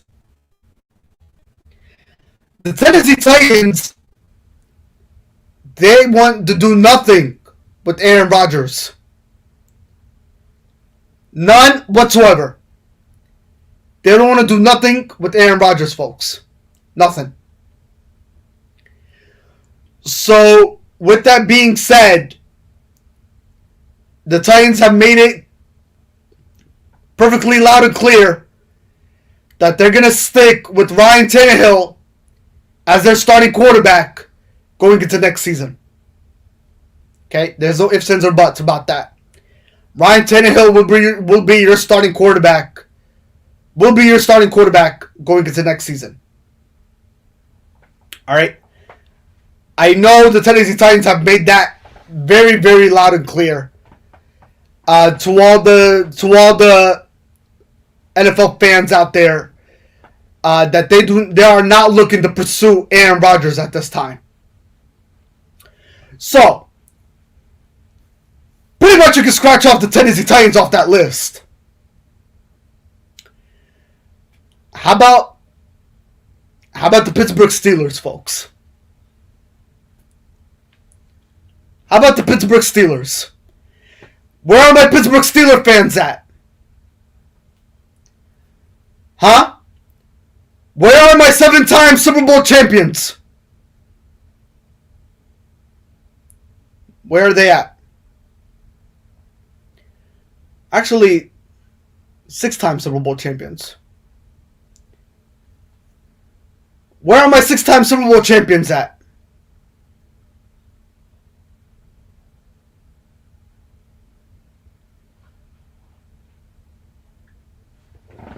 Come on. I mean, well, you could pretty much say that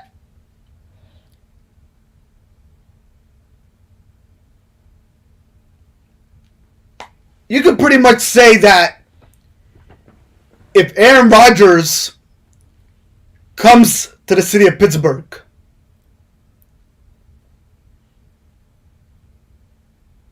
talk about a team build-up here. I'm going to break this down real quick. Talk about a team build-up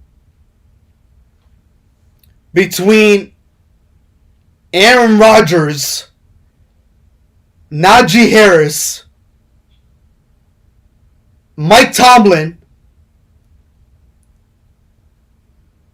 and the possibility of Juju Smith-Schuster. Now,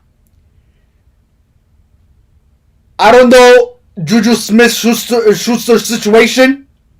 There's a good possibility he might reconstruct his contract and stay put. There's a possibility. Alright? There's a possibility he might reconstruct his contract and stay in Pittsburgh. Now, if he hears Aaron Rodgers come to Pittsburgh, you know Juju Smith-Schuster is going to stay.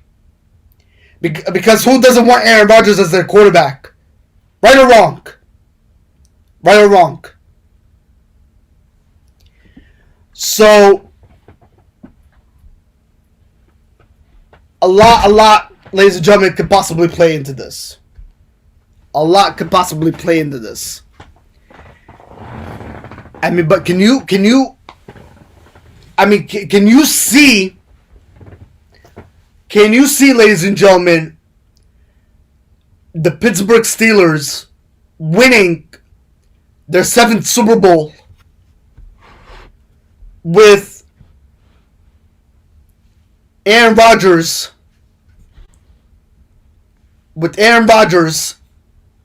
Mike Tomlin, Najee Harris, and Juju Smith-Schuster.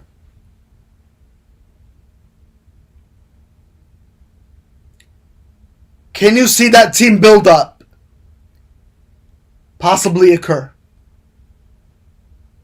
Can you imagine? Can you imagine if this comes together? That the possibility of possibly are endless. That the Pittsburgh Steelers have that legitimate shot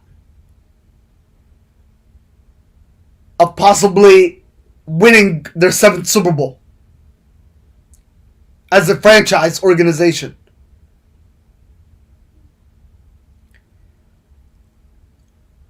I mean, Pittsburgh, it's the city of Pittsburgh.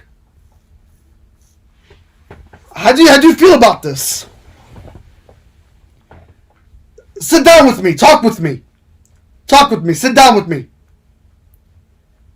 How do you feel about the new acquisition of Aaron Rodgers coming to Pittsburgh? Let me know. I want to hear people's thoughts on this. Let me know. All right. The other option is to come back to Green Bay. But there's always a but, right?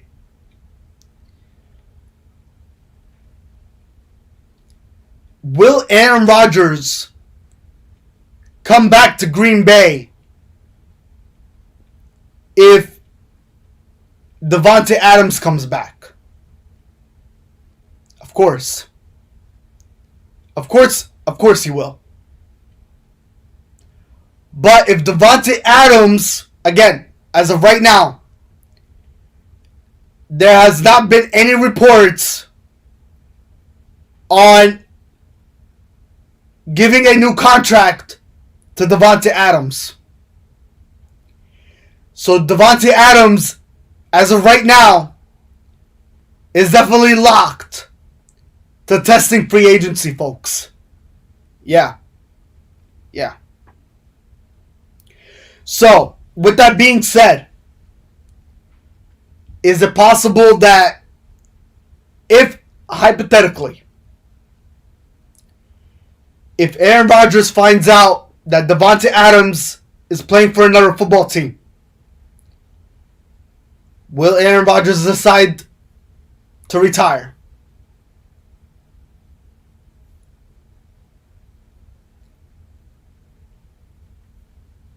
The possibility is there. Alright?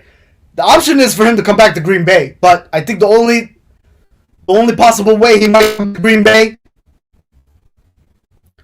is if Davante Adams comes back.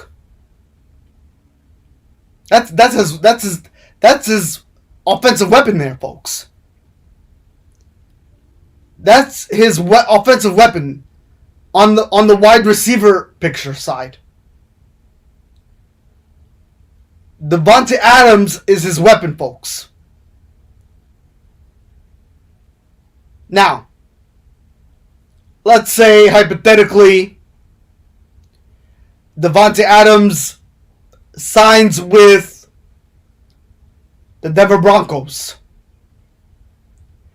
Let's say Davante Adams signs with the Pittsburgh Steelers, along with Juju Smith-Schuster. Or, let's say this.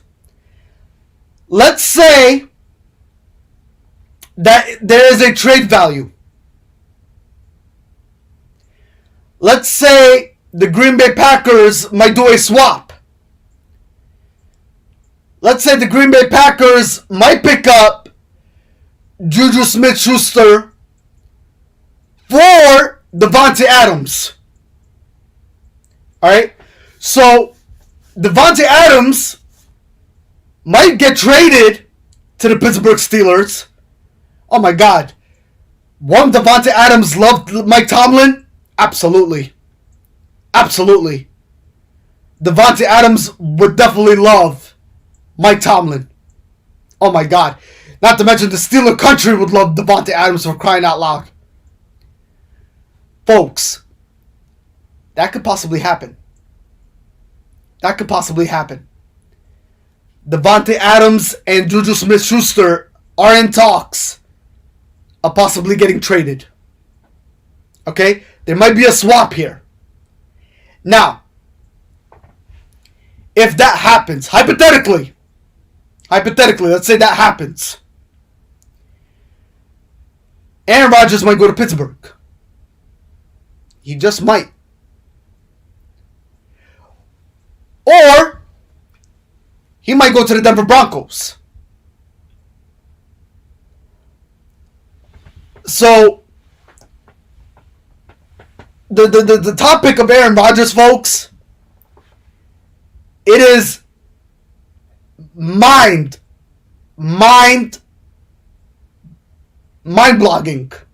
Mind-blogging. I think that's the word I'm looking for. Yeah.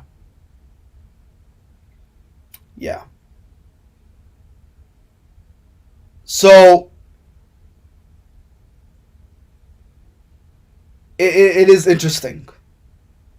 I mean, I think I broke it down perfectly the way it needs to be broken down. And the possibility of all possibilities, it's there. It's there. I think this NFL free agency, folks, is going to be a juicy NFL season. I mean, a juicy NFL offseason, I'm saying. It's going to be an interesting offseason. It really is. It really is. It really, really is.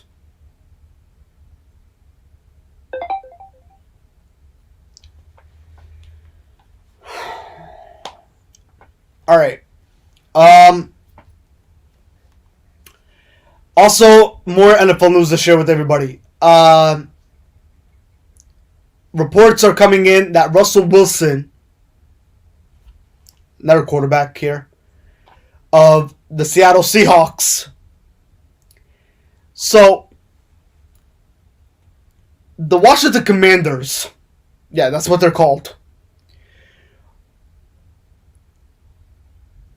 They tried to pursue Russell Wilson. According to the reports,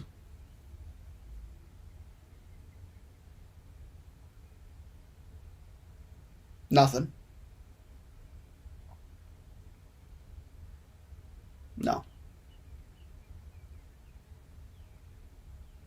It's not going to happen. All right. So, as of right now,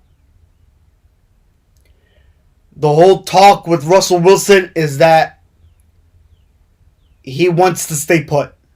He wants to stay in Seattle. He wants to play in Seattle. But again, is he leaving the window of opportunity open? Of course. Of course he is. I mean, who would not love to see Russell Wilson and Saquon Barkley team up? So, I mean, the New York Giants are thinking about trading Saquon Barkley. That's also reports from the NFL. I mean, the only reason people watch the New York Giants, folks, is because of Saquon Barkley. Yeah. And I think everybody knows that by now. Yeah, everybody knows that by now. So,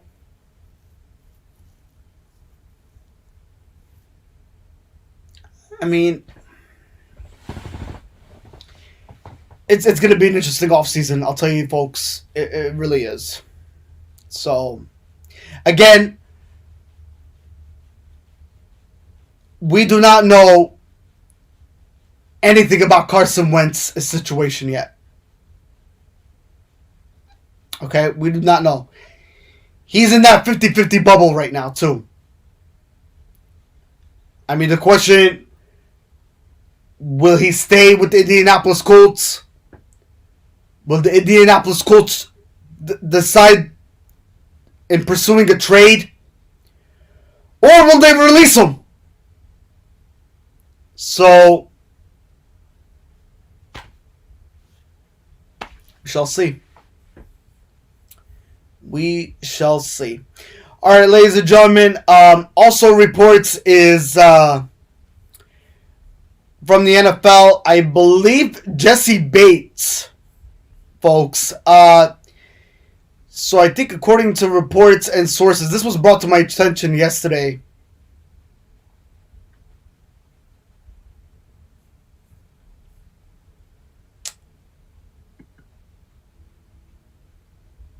Let's see here.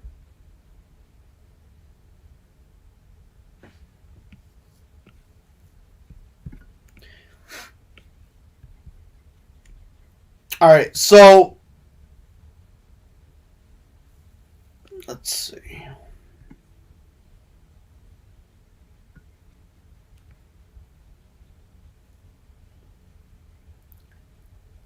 All right, so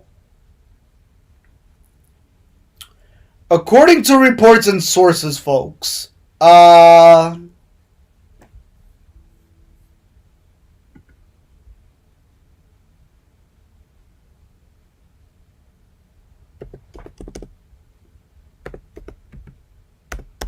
see if we can bring this up. So, Jesse Bates, ladies and gentlemen, of the Cincinnati Bengals.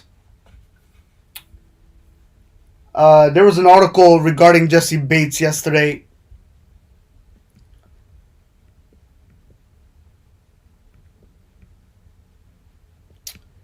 All right, so, okay. All right, so, according to reports and sources, ladies and gentlemen, Jesse Bates of the Cincinnati Bengals, he is expected to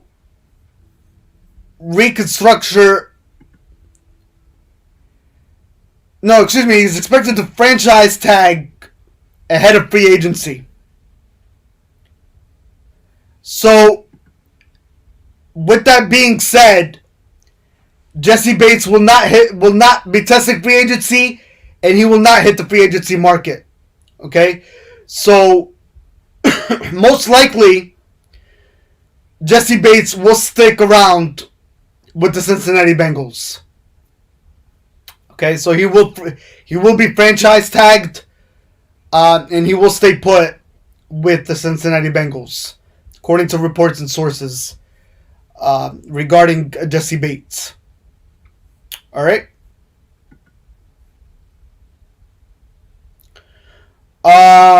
Let's see.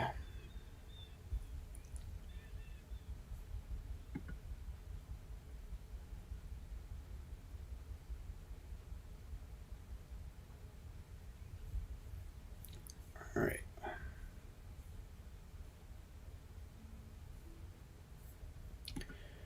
All right. So also, folks, I want to share a little bit more coming from the NFL news. Now, has anybody tuned in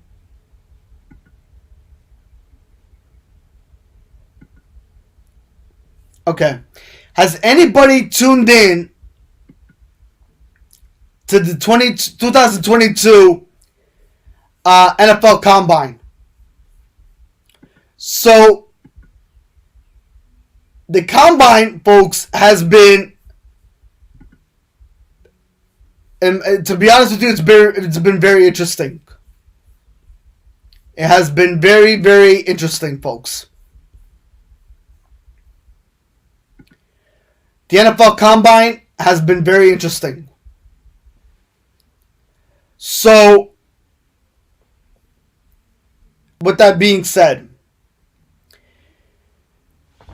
the quarterbacks in the 40-yard dash, Desmond Ridder recorded 4.52. E.J. Perry recorded 4.65. Kenny Pickett recorded 4.73.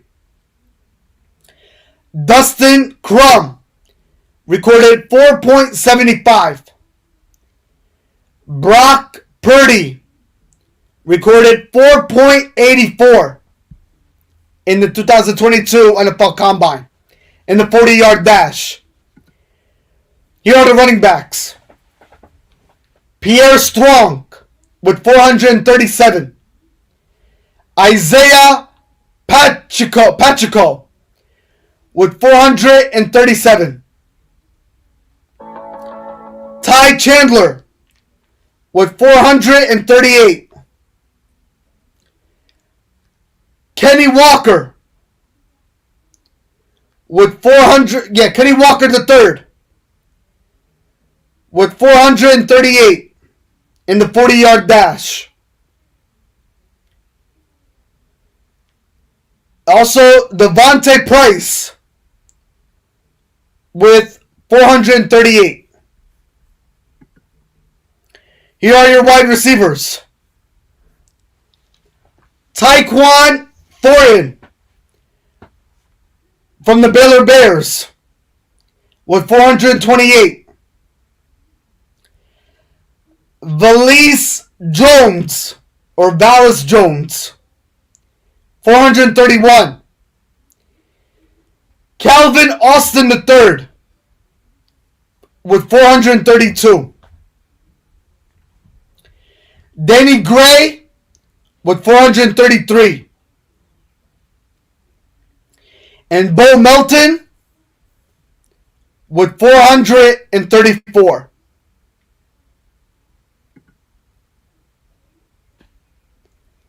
Okay, that is your 2022 NFL Combine so far. So, the NFL Combine, ladies and gentlemen, has been quite interesting for anybody that has tuned in and watched it.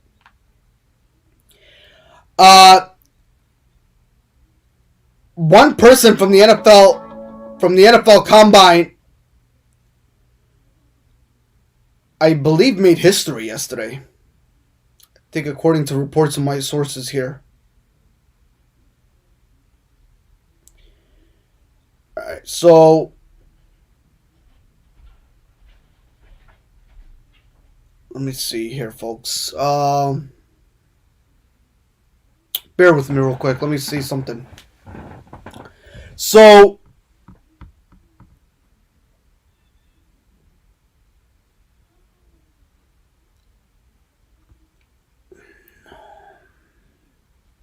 all right. So,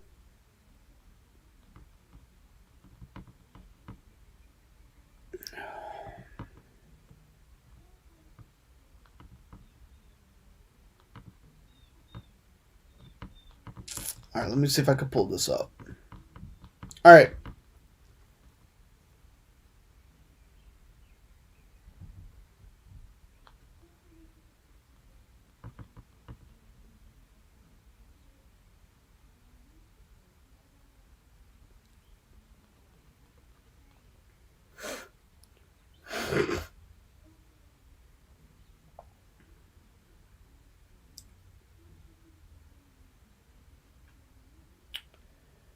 Okay. So, 40 times, ladies and gentlemen, in the NFL Combine,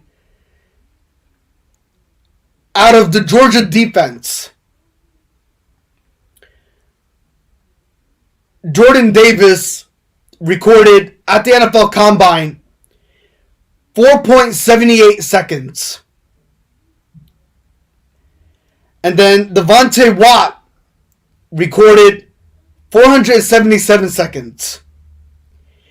And then you had Trayvon Walker with 451 seconds, folks. That is amazing numbers coming from the NFL Combine. Truly, truly amazing numbers. And then you had I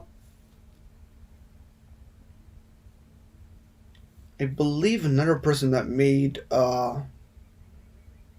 another impact. Let's see.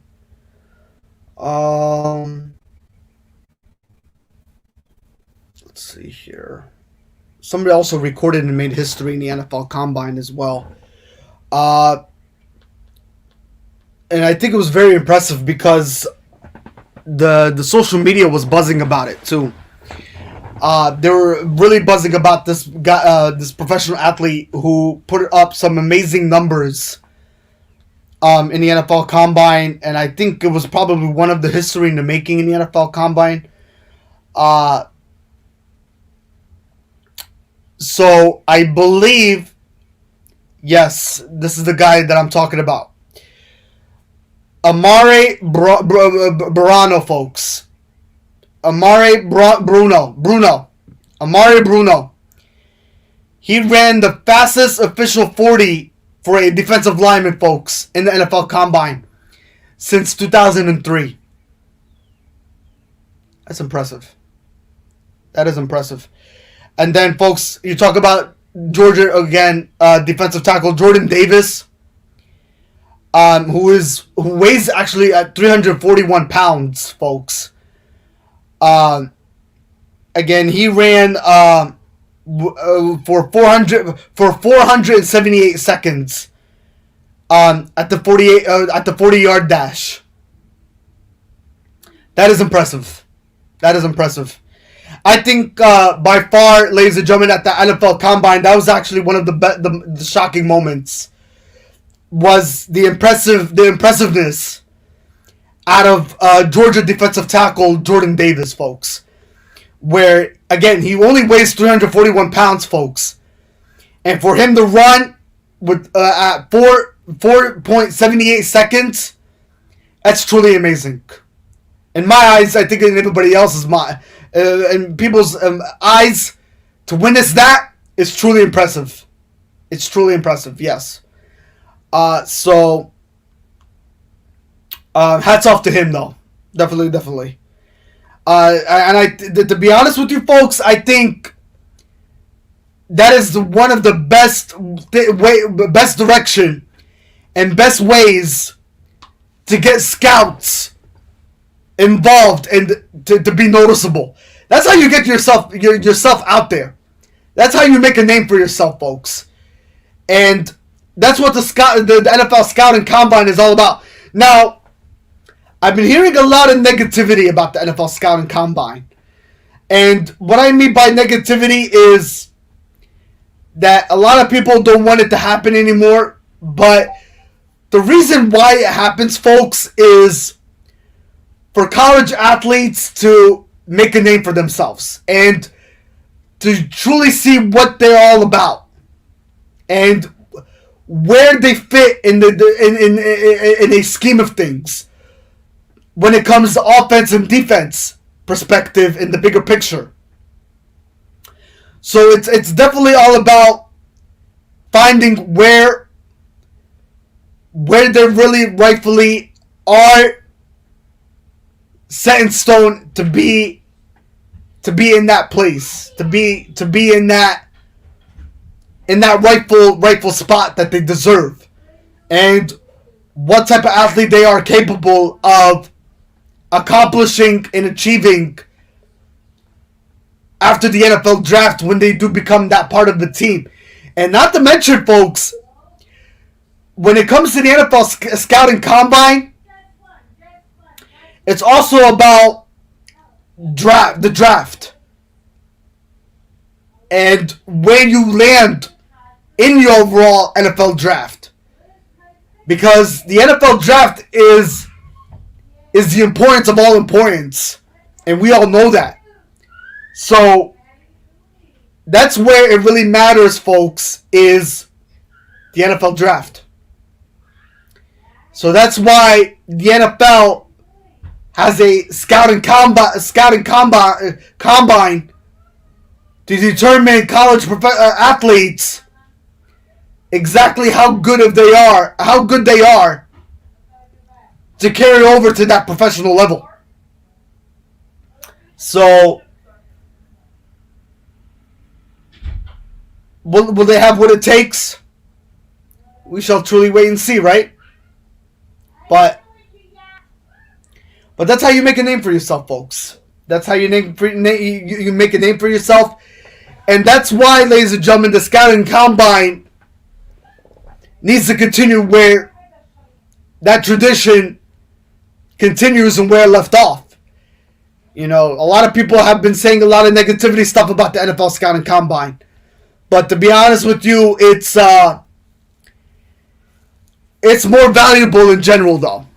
It really is. It's more valuable to college athletes. That they kind of really do need it the most. To be honest with you. Alright. More news to share with you from the NFL, ladies and gentlemen. Chandler Jones is not expected to franchise. He's not expected to get the franchise tag. So, with that being said, it is looming that he will be testing free agency. Chandler Jones of the Arizona Cardinals, folks. Yeah, he will be testing free agency, according to reports and sources. All right.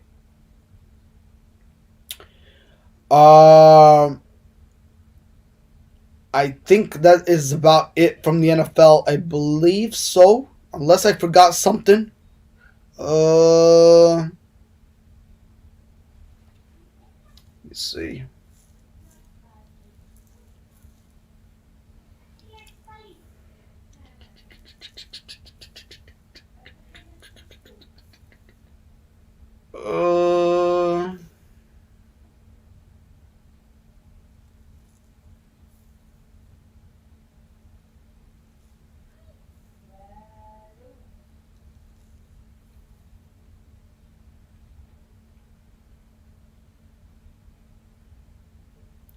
Yeah, I think that should be it. All right, so oh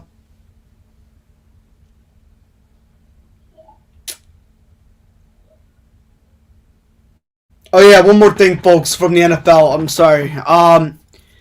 So according to reports and sources, a lot of people and social media was really buzzing about this too.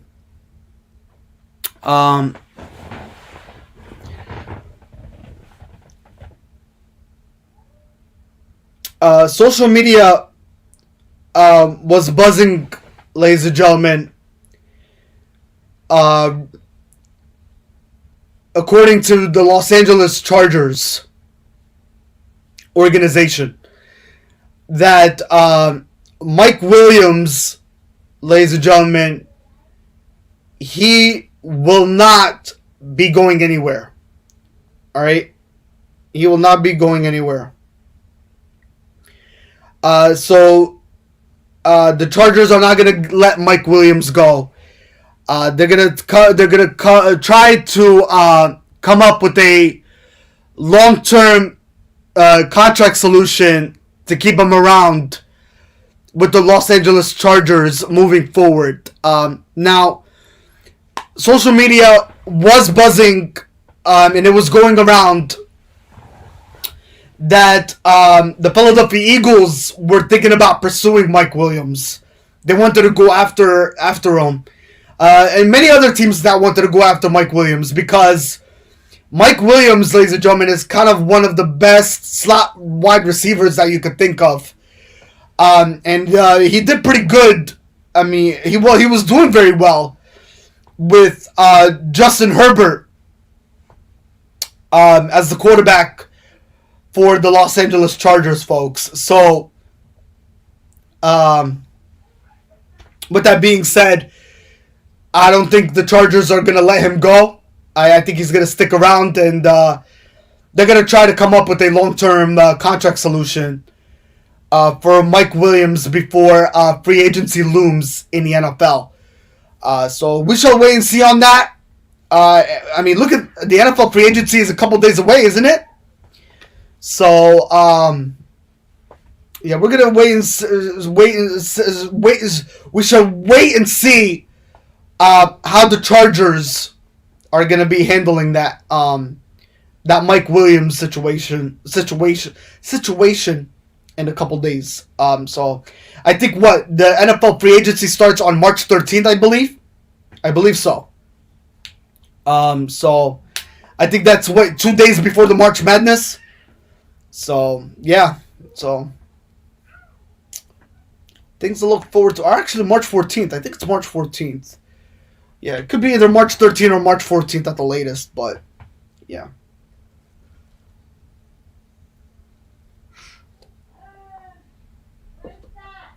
But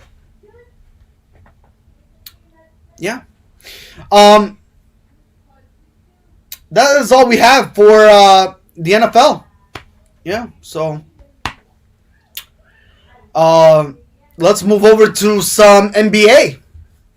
We do have some NBA games going on today, yeah. So we'll give out predictions for those Sunday matchups right before tip-off time.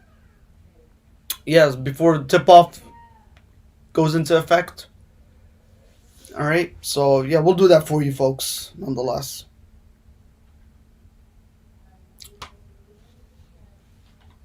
All right. All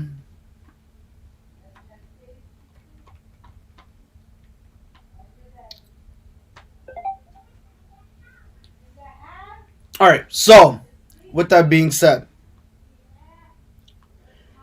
all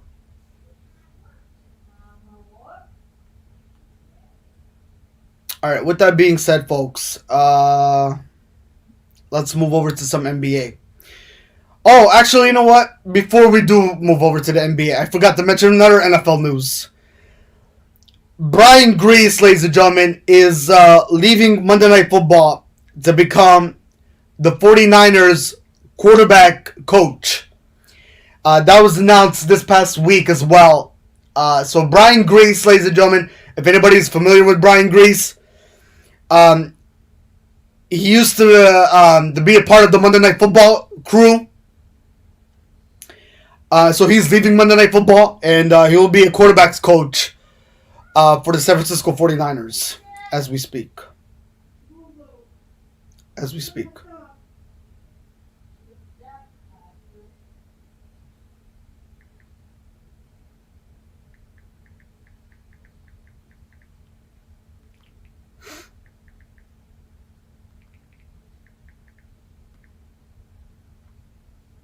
All right. All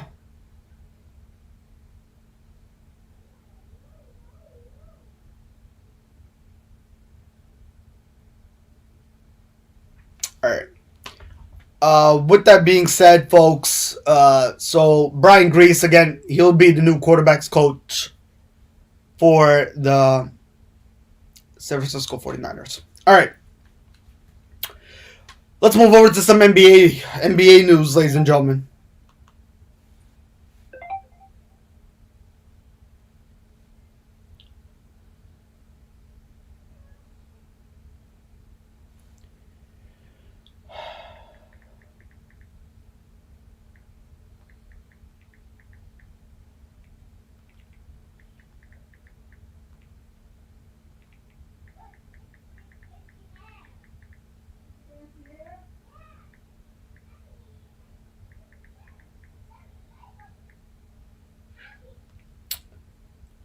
Okay. I had to send out a text message real quick. I'm sorry about that. All right. With that being said, folks, all right. So let's move over to some NBA news here. Let's see. Okay.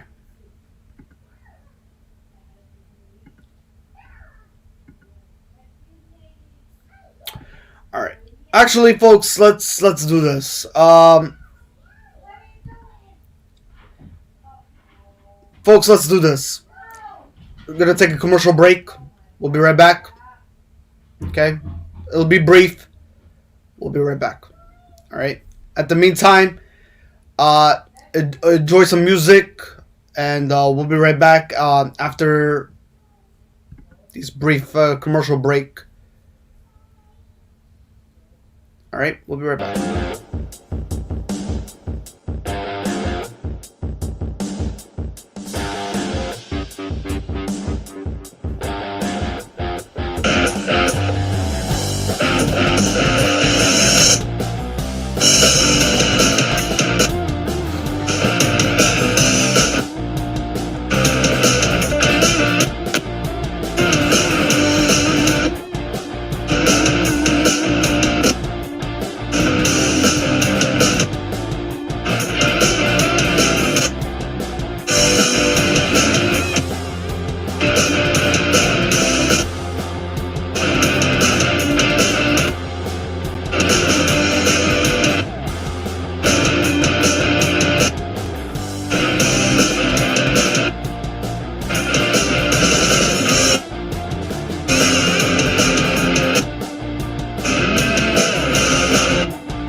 All right, ladies and gentlemen, sorry about that. We had to go on a commercial break. It was a little bit brief, but we took a little bit more, longer than that.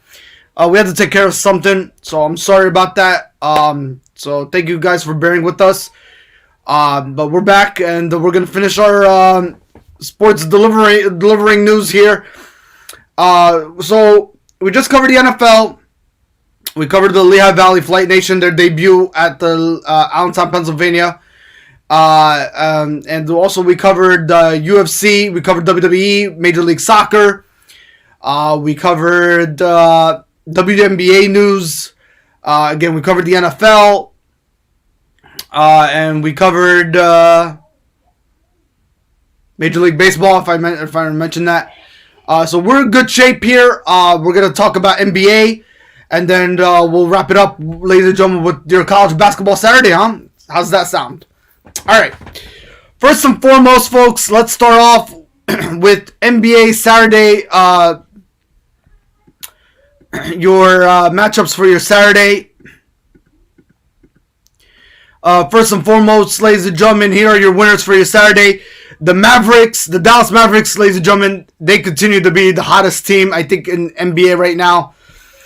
They beat the Sacramento Kings, I believe, who pretty much have suffered, I think, a losing season so far going into this season. I'm pretty sure they're on a losing streak. I could be wrong. Let's check out the Sacramento Kings record here. So they are 24-42 on the season. According to their state, they're only on a 1-game losing streak, but as a franchise, this is their actually 16th losing season in quite some time, and they are trying to find a winning formula here, and they can't seem to find anything that's clicking right for them. So they're 24-42 on the season. As for the Mavericks, ladies and gentlemen, they are 39-25. Luka Doncic and the Mavericks, they continue to be on a rampage of a season. Nonetheless, let's bring up their stats here real quick.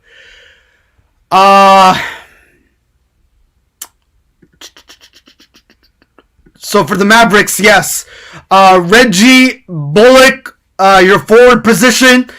Number 25 of the Dallas Mavericks. He's recorded 11 points, played 42 minutes of basketball, 1 rebound, 1 assist. Dorian Finney-Smith, your forward position. Number 10. He played 33 minutes of basketball, recorded 17 points, had 6 rebounds, and 2 assists. And Jalen Brunson, he had 23 points, 7 rebounds, and 2 assists. And Spencer Dinwiddie, he had 36 points, 2 rebounds, and 7 assists. And to be honest with you folks, they all did this without Luka Doncic. Luka Doncic was not even in the lineup going into yesterday's game against the Sacramento Kings. So they know how to pick up this victory in a one-sided affair. It was a close, tight battle, but the Dallas Mavericks found a way to come up with a victory here. Again, 114 to 113, your final score, ladies and gentlemen, in that basketball game there. All right, so the Sacramento Kings, again, they continue. I mean, this is their 16th losing season now, but they're on a 1-game losing streak, and they continue to be in that tight hole where sometimes they could be a surprising team where all of a sudden they get hot, but they can't continue that rhythm, and everything plunges. It's pretty much where I'm getting at here with the with the Sacramento Kings. But for the Dallas Mavericks, they're sitting in great top shape nonetheless. All right. Let's see. Okay.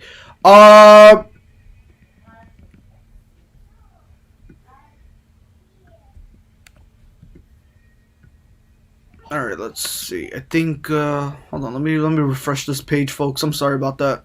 Bear with me here. Okay, here we go. San Antonio Spurs and the Charlotte Hornets. The Charlotte Hornets, they beat San Antonio Spurs yesterday, 123-117. For the Hornets, ladies and gentlemen, they're at 32-33 on their season. For the San Antonio Spurs and Greg Popovich, 24-40 on the season. For the Hornets, ladies and gentlemen, not really much to talk about here. PJ Washington, he had 15 points, played 37 minutes of basketball, 5 rebounds, and 1 assist. Miles Bridges, ladies and gentlemen, he had 10 points, 36 minutes of basketball, 6 rebounds, and 6 assists. Terry Rozier, Terry Rozier, sorry for mispronouncing that. He had 31 minutes of basketball, 31 points, 35 minutes of basketball played, 5 rebounds, 6 assists. LaMelo Ball, he had 24 points, 29 minutes of basketball played, 8 rebounds, and 7 assists. Those were pretty much the dynamic duo factors of the night.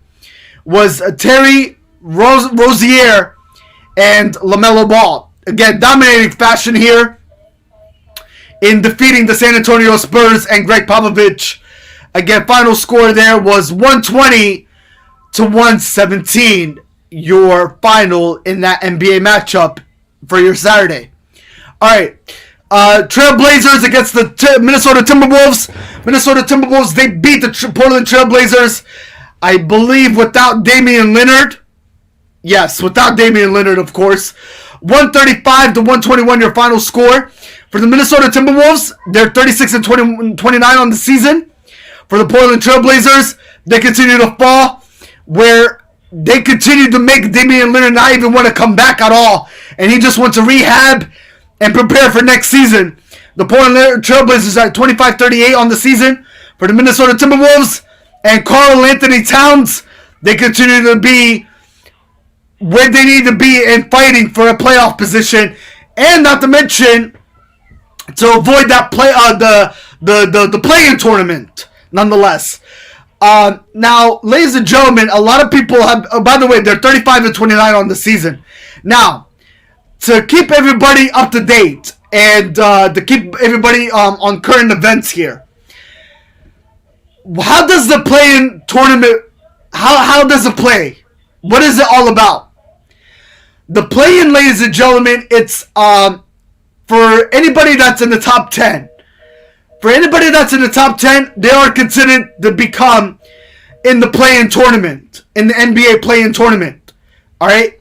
Anybody that is in the number 11, number 12, number 13, number 14 seeding, they're automatically eliminated for even being recognized. They won't be in the play-in tournament picture, folks. Alright? That's how the play-in tournament plays out. That's how it is, how it shapes up.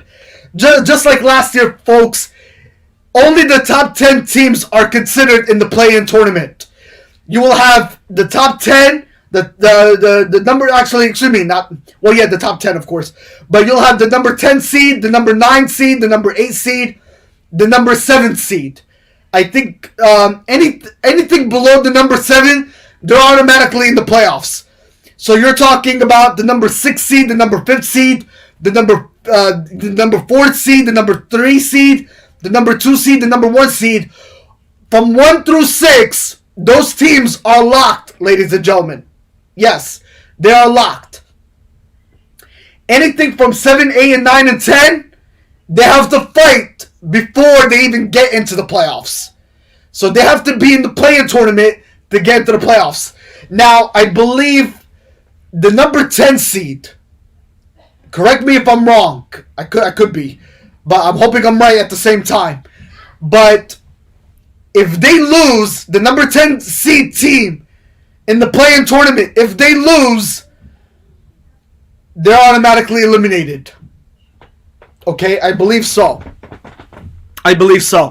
Now, if there's a team out there that wins, let's say, for example, if a 7th seed and a number 8 seed, if they play against each other, I believe if the number 7 team wins, they're automatically in the playoffs. But I believe the number 8 seed advances to the other round in the play-in to get a second chance to fight for a playoff position. I believe so. I think that's how it works. But for anybody that wants to be up to date in the current events on the play-in tournament, that's how it works. I will get a little bit more details on that. I will do a little bit more research on that and fill you a little bit more on that next Sunday's podcast for sure, on exactly how that play-in tournament plays a factor and how it all plays out for the teams to get a shot to fight for the playoffs nonetheless. So I will definitely keep you guys up to date on that as I do more research and do more of my homework.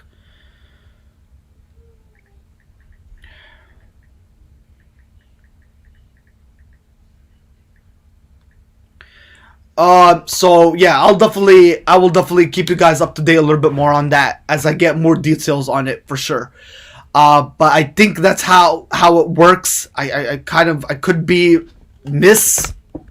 I could give you guys some false information there, but I am pretty sure that's how it works.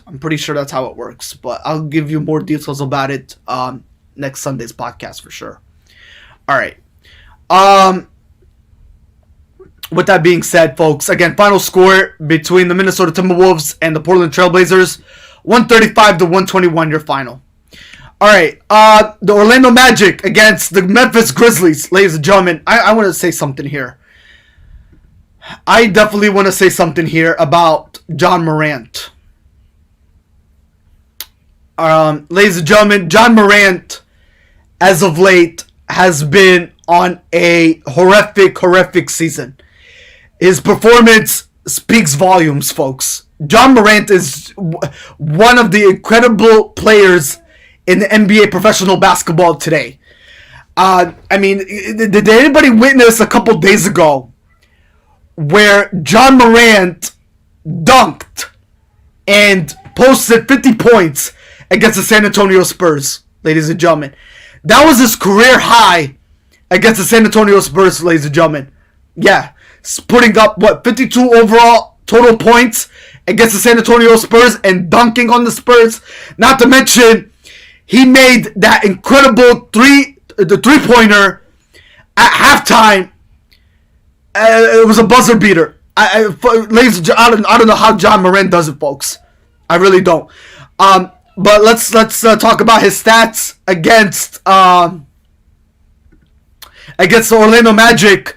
Ladies and gentlemen, the Orlando Magic, they lost to Memphis Grizzlies 124-96. Orlando Magic, they're 16-49 on the season.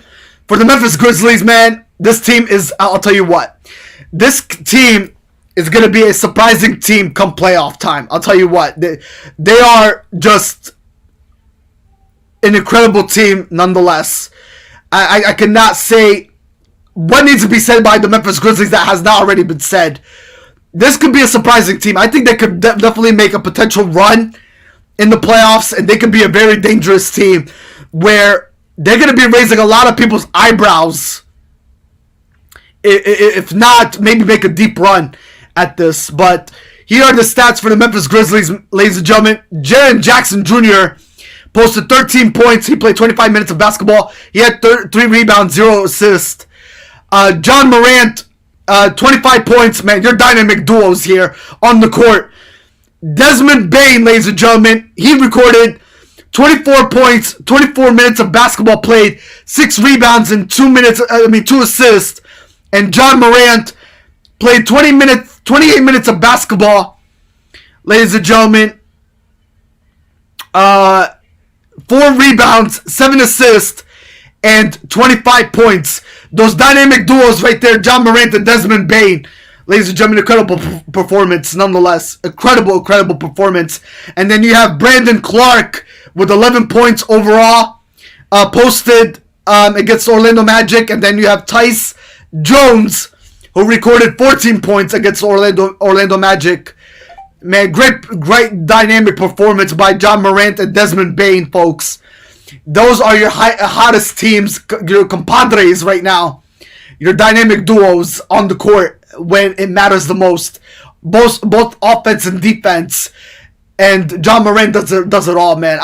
Ladies and gentlemen, to be honest with you, in my eyes, I think he's a runner-up for MVP. But at the same time, I believe DeMar DeRozan is the MVP in my eyes. I think he deserves it more than John Morant. But we're gonna get more details about that on the MVP race and also the Rookie of the Year race for you, ladies and gentlemen. I'm gonna get into that a little bit more as well. The NBA season is definitely shaping up to what we all, ladies and gentlemen, to what we all expected to be, moving forward, nonetheless. All right. So with that being said, final score there was 124-96. The Memphis Grizzlies. All right, ladies and gentlemen, this is a huge blow. For last night between the Philadelphia 76ers. I believe they were on the road. They were on the road against the Miami Heat. Yes. And their 5-game winning streak has snapped. Also, James Harden did not play in that game, ladies and gentlemen. The 76ers lost that one. The final score was it was a very close game. Not very close, but it was not a 3-digit game. The Miami Heat, they beat Philadelphia 76ers 99-82. Their final score. Again, their 5-game winning streak has snapped, and the Sixers, they lost without James Harden in the lineup.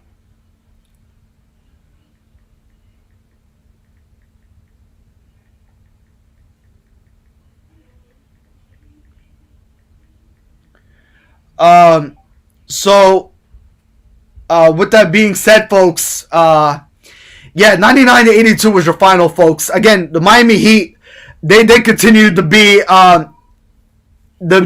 also a surprising team in my eyes. I don't know if anybody expected the Miami Heat to get this far.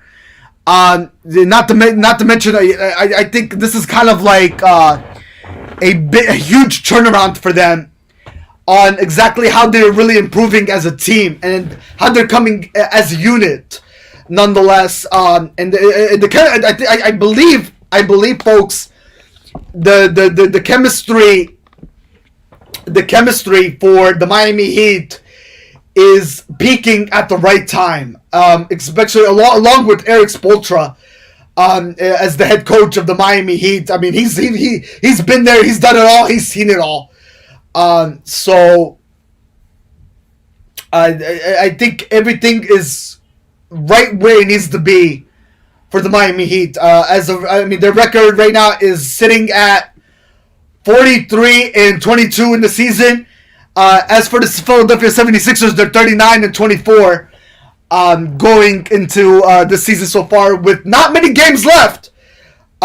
So before you know it, the playoffs will be here. But let's talk about the season, the game stats from your Saturday night between the Philadelphia 76ers and the Miami Heat. Tobias Harris, 16 points total, 8 rebounds, 2 assists. Joel Embiid, he posted 22 points, 15 rebounds, 2 assists. Tyrese Maxey, ladies and gentlemen, man, Maxey's on the rampage. 17 points, 2 rebounds, 1 assist overall, ladies and gentlemen. And then for the Miami Heat, you have Jimmy Butler, who recorded 21 points, 4 rebounds, 5 assists. Gabe Vincent, who recorded 16 points. And then Tyler Hero, again, Tyler Hero and Jimmy Butler, combined these two dynamic duos, they posted up 42 points combined in defeating the Philadelphia 76ers. So Tyler Hero and Jimmy Butler really came throughout the night. Again, Bam Adebayo did not have much to show for it. He only had 6 points, but Tyler Hero and Jimmy Butler posted 21 points overall to defeat the Philadelphia 76ers. Again, final score there was 99-82, your final. for the Miami Heat. So ladies and gentlemen, with that being said, the Miami Heat they continue to be the team that nobody thought they would get this far, and not to mention that you're talking about what 2 years ago where they went to the NBA Finals and they played against the Los Angeles Lakers and they fell to the Lakers in 6 games. Talk about a 2-year turnaround for the Miami Heat. So this team will be very interesting come playoff time. How deep of a run are they really truly gonna make? Who will they surprise? Come playoff time, who will they really surprise? Who will they catch? I mean, in people's eyes, who will they catch the most in making a deep run? Come playoff time for sure. Because you're talking you're only talking like a 2-year window here for the Miami Heat. So anything is possible for this organization as we speak. All right. So final score there, ladies and gentlemen, 99-82, your final. And lastly, ladies and gentlemen, you had the Los Angeles Lakers against the Golden State Warriors. And you know what, ladies and gentlemen, hats off to LeBron James. Ladies and gentlemen, we're speaking of LeBron. We're gonna get to LeBron James, but LeBron James, ladies and gentlemen, he had an outstanding performance of the night. 56 points, played 39 minutes of basketball. He had 10 rebounds and 3 assists. And Russell Westbrook, he had 20 points, 32 minutes of basketball played, 4 rebounds and 4 assists. Ladies and gentlemen, he was again. LeBron James was the Carmelo Anthony had 14 points, 8 rebounds, and 0 assists to show for it. They beat the Golden State Warriors 124-116. The Los Angeles Lakers are 28-35 on the season. For the Golden State Warriors, they are 43-21 on the season, and I believe. The Golden State Warriors are on a 4-game losing streak. So yeah, they're trying to find some way to get back into that winning formula in the Western Conference picture. They are in 3rd place behind the Phoenix Suns and the Memphis Grizzlies. The Phoenix Suns are 51-12. They're actually they are the first team, ladies and gentlemen, to score. I mean, to win 50 plus wins in the season right now. They're on a 2-game winning streak for the Phoenix Suns.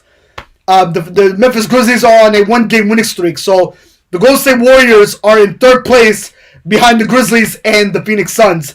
The Utah Jazz are in 4th place, sitting behind the Golden State Warriors. The Dallas Mavericks, they are in 5th place. They're on a 4-game winning streak. So like I said, the Mavericks are also the hottest team. Not to mention the Los Angeles Clippers. They are the number 8 seed. So right now, ladies and gentlemen, if the playoffs started today, this is how things would look like. The Los Angeles Lakers are still in the play-in tournament. Right now, here are the teams in the Western Conference that would be in the playoffs. The Phoenix Suns, the Memphis Grizzlies, the Golden State Warriors, the Utah Jazz, the Dallas Mavericks, the Denver Nuggets. Those are your 6 teams. Those are your top 6 teams that would make the playoffs right now if the playoffs started today. Here are your teams that have a shot at the play-in tournament. The Minnesota Timberwolves, the Los Angeles Clippers, the Los Angeles Lakers, and the New Orleans Pelicans. Those are your 4 teams that would have a shot at the play-in tournament. Here are the teams that are eliminated from the playoffs if the playoffs started today. The Portland Trailblazers, the San Antonio Spurs, the Sacramento Kings, the Oklahoma City Thunder, and the Houston Rockets. Alright. Here's your Eastern Conference playoff picture if the playoffs started today. The Miami Heat, they would be in the playoffs. The Philadelphia 76ers, they're in 2nd place. They would be your 2nd seed So the Philadelphia 76ers would be in the playoffs. The Milwaukee Bucks, they would be in the playoffs. The Chicago Bulls, they would be in the playoffs. The Boston Celtics, they would be in the playoffs. The Cleveland Cavaliers, they would be in the playoffs. Those are your top 6 that are in the playoffs automatically if the playoffs started today. Here are your teams in the Eastern Conference that have a shot to be in the play-in tournament if the playoffs started today. The Toronto Raptors, the Brooklyn Nets, the Charlotte Hornets, and the Atlanta Hawks. Here are the teams that are eliminated from the Eastern Conference. The Washington Wizards, the New York Knicks, the Indiana Pacers, the Detroit Pistons, and the Orlando Magic. So those are your teams right now where they're sitting at regarding the playoffs. Between the Eastern Conference and the Western Conference picture of the playoffs. So a lot is riding, ladies and gentlemen, as we close out the NBA regular season. So things are definitely heating up and juicing up as we speak. All right. Okay, so with that being said, So ladies and gentlemen, according to some NBA news, Zion Williamson has been cleared. Yes, he has been cleared to progress in basketball activities and will return to the New Orleans Pelicans. So that means he will be joining his New Orleans Pelican teammates, and he'll be joining CJ McCollum as well. So this is some great news coming from the Pelicans organization nonetheless. Now, ladies and gentlemen, I want to talk about Tyrese Maxey of the Philadelphia 76ers and his progress as of late. How he has progressed for the Philadelphia 76ers. Ladies and gentlemen, with James Harden in the lineup, Tyrese Maxey has been a truly a development for this basketball team. So Tyrese Maxey, folks, again, his performance is incredible. It's incredible. I cannot justify. I mean, how I want to put incredible into words, but it's just beyond beyond insane how he has performed with James Harden in the lineup.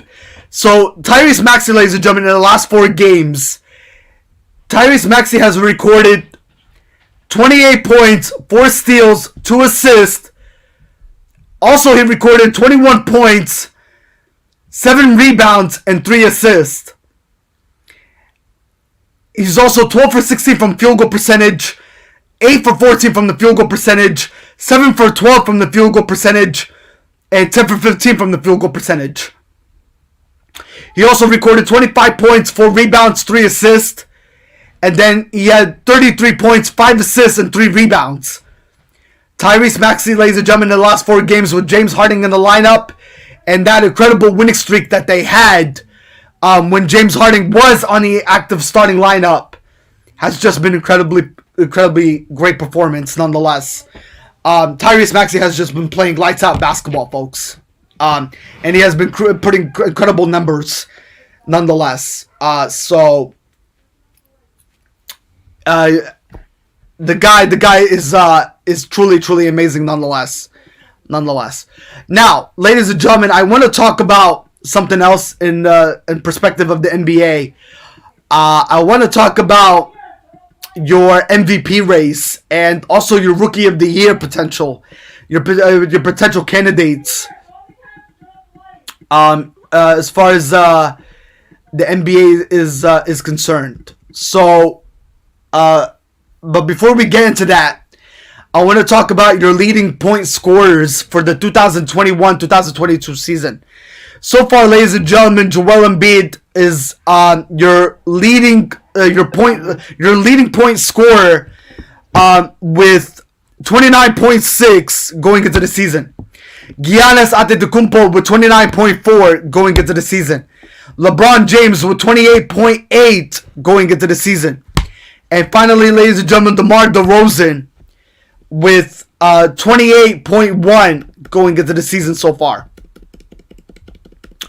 Alright, with that being said, ladies and gentlemen, also LeBron James, congratulations to him on that 56-point performance last night against the Golden State Warriors. And ladies and gentlemen, the last players at the age of 37 and older in NBA history to score 50 points and above was Michael Jordan back in 2001, where he recorded 51 points. Kobe Bryant back in the year 2016, where he recorded 60 points total. Jamal Crawford of the Phoenix Suns, and back in 2019, where he recorded 51 points. And then LeBron James in the year 2022 against the Golden State Warriors, where he recorded 56 points overall. 56 points overall, ladies and gentlemen. Alright. With that being said, here are some rookie of the year potential for your NBA season so far, and who has the potential to become your rookie of the year candidates. So with that being said, I'm gonna go out on a limb and mention these names, and there are some incredible names, folks. So not to mention, you have Evan Mobley, who is in the rookie picture. Definitely Evan Mobley is in talks of becoming rookie of the year. You also have Scotty Barnes as your potential rookie of the year candidate. You have Cade Cunningham of the Detroit Pistons as your runner-up for the rookie of the year candidate. You also have Franz Wagner as your potential rookie of the year candidate. Josh Giddey as your potential rookie of the year candidate. Ayo Dosunmu, your potential rookie of the year candidate. Herb Jones, your potential rookie of the year candidate. Jalen Green, potential rookie of the year. Chris Duarte, potential rookie of the year. Jalen Suggs, your potential rookie of the year candidate. Jonathan Kuminga, your potential rookie of the year candidate. And lastly, ladies and gentlemen, Cam Thomas, your potential rookie of the year candidate nonetheless. Also, ladies and gentlemen, we have potential MVP. I think we have a potential MVP candidate race as well. Let me see if we can pull that up for you. So bear with me here. We do have some MVP leaders to consider of. Okay. Let's see where that is. Let's see here. Okay, we gotta pull it up somehow, somewhere else. Alright, bear with me here, folks. I got this for you.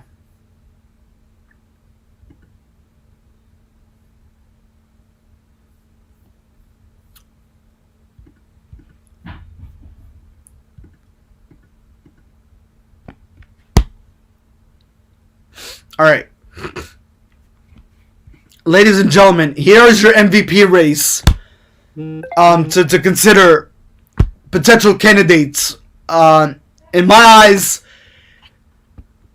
Nikola Jokic is number one to get back-to-back MVP.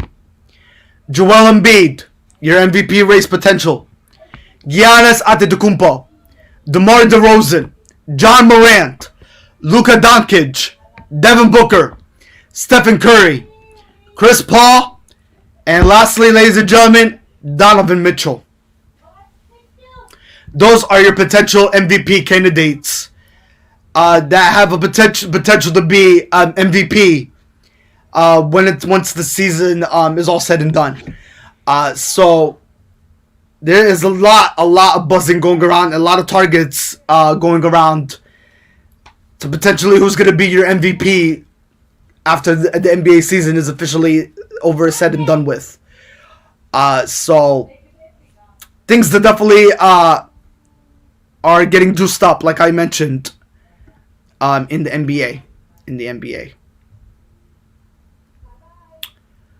All right. With that being said, ladies and gentlemen, we have Sunday games going on today. I would like to give you my predictions for those Sunday games. So let's break them down to you and see who's playing on your Sunday before tip-off. With that being said, before we get into... Yeah, okay. So, let's start off here, ladies and gentlemen. So...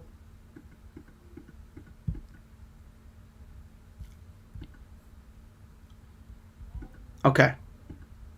Alright. So, ladies and gentlemen, here are the games that is going on today in the NBA. Perspective of things. We're going to give you some predictions. And who I feel has the potential to win today's matchups for your Sunday. Alright, so... ladies and gentlemen, we have Brooklyn Nets versus the Milwaukee... No, excuse me. The Brooklyn Nets versus the Boston Celtics. That game is scheduled at 1 o'clock p.m. Eastern Time today. The Brooklyn Nets are on a losing streak right now. Hopefully they can get over that losing streak. Maybe they can try to figure out how to win a game on the road. Kyrie Irving is in the lineup. Kevin Durant has made his triumphant return back. So we'll see how that plays a big factor here. They also have... Goran Dragic also there as the new acquisition member for the Brooklyn Nets. So we'll see how that plays all big factor here. But I believe Jason Tatum and Mr. Brown, they're going to be probably a handful for the Brooklyn Nets. I think the Boston Celtics are going to give them a tight... I think they're going to give them a run for their money here. I think Boston is well built for this matchup.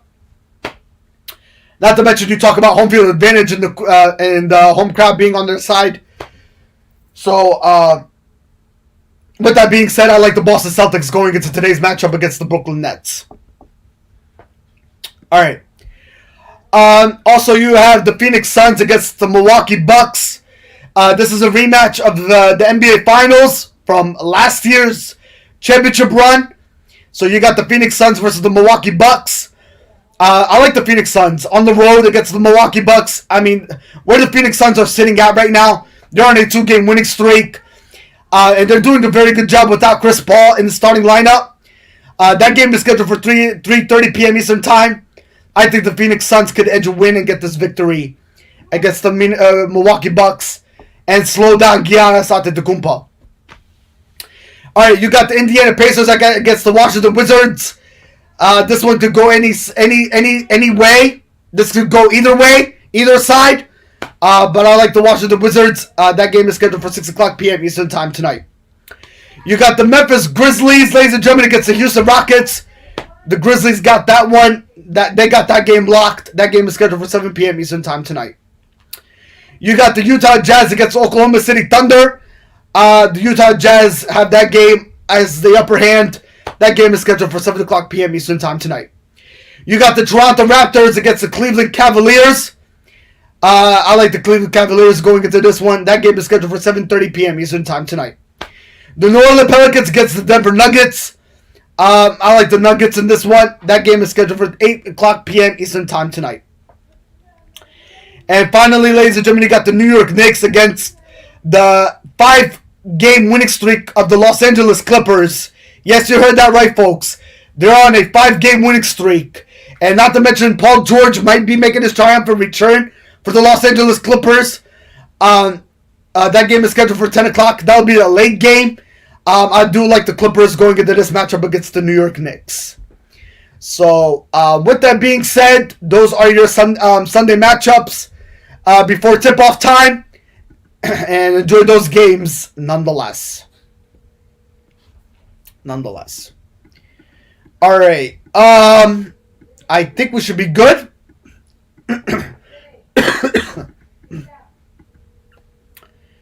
We should be good as far as NBA news is concerned. And we should be up to date on everything, folks. Alright. Let's see if I left anything out.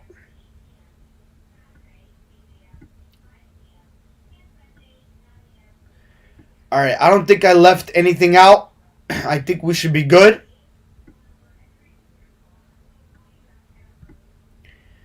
Alright, yes. Yeah, we should be fine, ladies and gentlemen. So that's all basketball news that we have for you from the NBA perspective.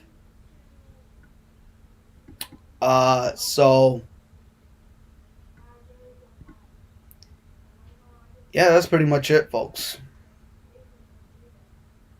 That is pretty much it.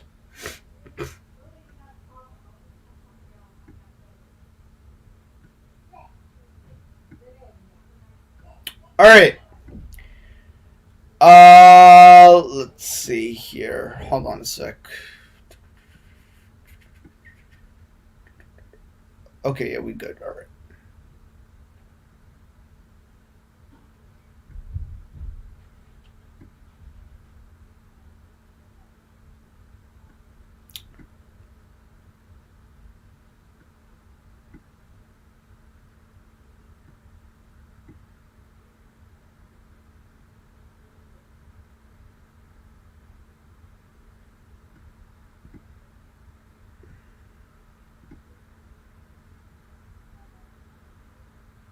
All right.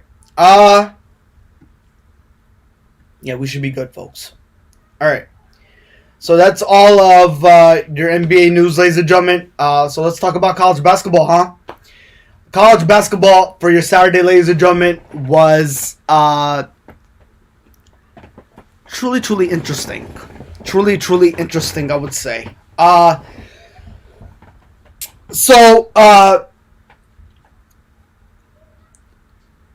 With that being said, ladies and gentlemen, Coach K did suffer his loss against North Carolina. Against UConn, I'm sorry.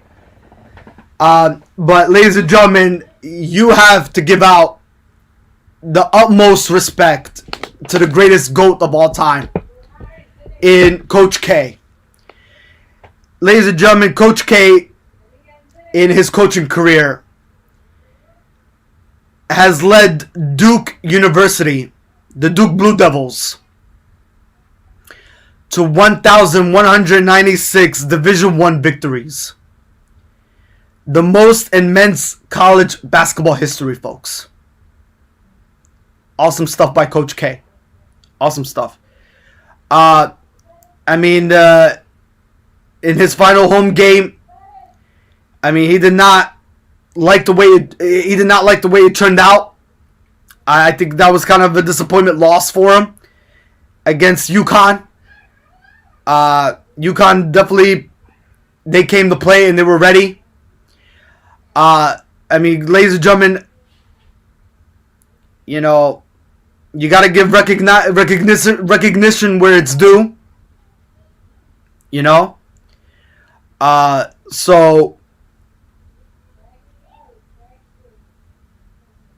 With that being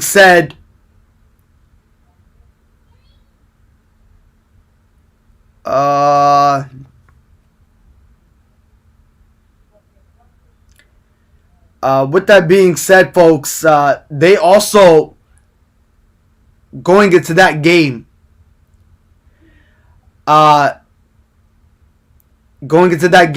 ladies and gentlemen, it was the hottest tickets in a game that you could think of. In college basketball. Coach K's record, ladies and gentlemen, at the Cameron Indoor Stadium, at the Duke Blue Devils college facility, is 572 wins and 76 losses. That is incredible. But then, ladies and gentlemen, you talk about this game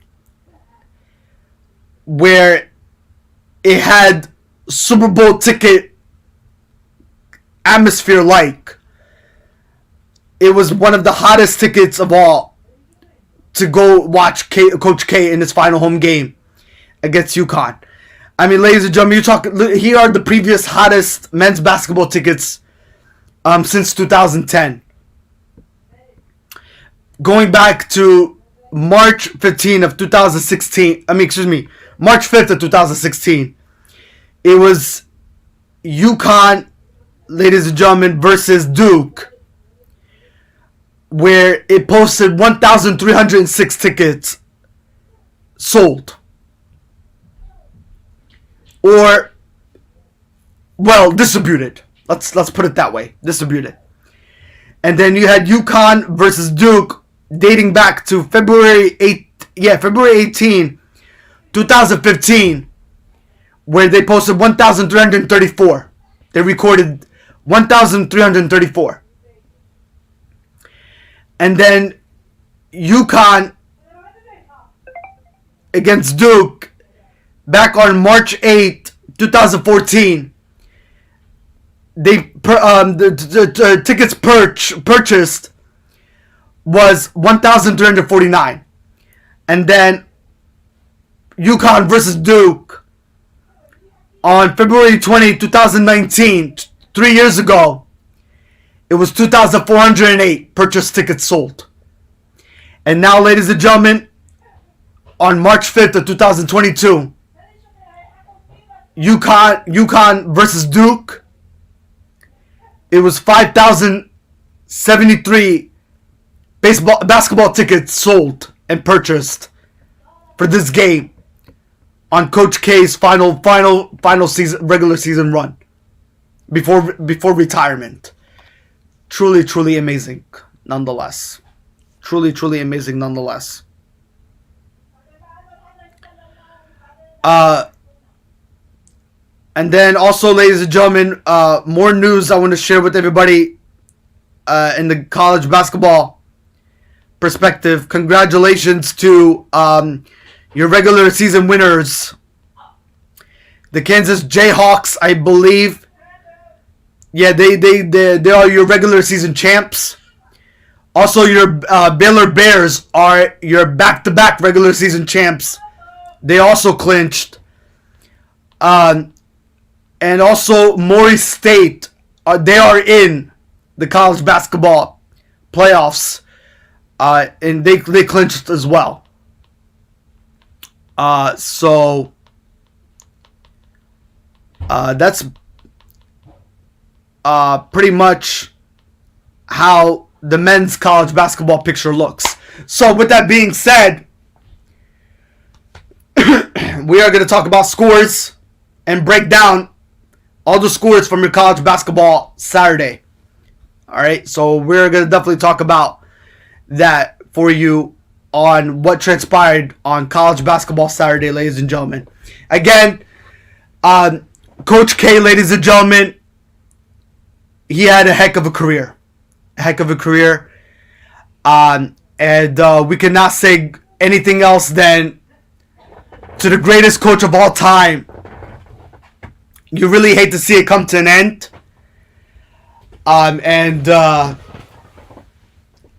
Good luck to him come playoff time. And I'll tell you what, ladies and gentlemen. To all my people that sports betting, to all the people out there that gamble sports, the Duke Blue Devils are the favorite to possibly take this all the way. And ladies and gentlemen, if you want to get some money, some decent money out of this, I believe the Duke Blue Devils, their odds right now in the sports betting are right now sitting at, I believe they're sitting at 1,400 odds. They're sitting at 1,400. Their odds on favor to becoming champions in the college basketball picture. So with that being said, let's say let's say you put $50 from your pocket. That $50 could turn to $700, ladies and gentlemen, in your pocket. So take advantage of it now. If you put $50 in your pocket, ladies and gentlemen, that $50 could turn to potentially a potential payout of $700 of a payout. So $700 is actually way better than nothing at this point. If the Duke the Duke Blue Devils winning the whole thing all the way, and they are truly your favorite, nonetheless. All right. With that being said, let's go over college basketball scores from your Saturday, March 5th, 2022. Arkansas Razorbacks beating the Tennessee Vols, the Tennessee Volunteers. Final score there, the Tennessee Volunteers, they beat the Arkansas Razorbacks 78-74, your final score there. Alabama, the Alabama Crimson Tide against the Louisiana Tech. Louisiana Tech, they beat Alabama Crimson Tide 80-77, your final score there. Virginia, ladies and gentlemen, against Louisville. Virginia beat Louisville. They beat the Louisville Cardinals 71-61, your final score there. Boston College in overtime against Georgia Tech. Georgia Tech, they beat Boston College in overtime 82-78, your final.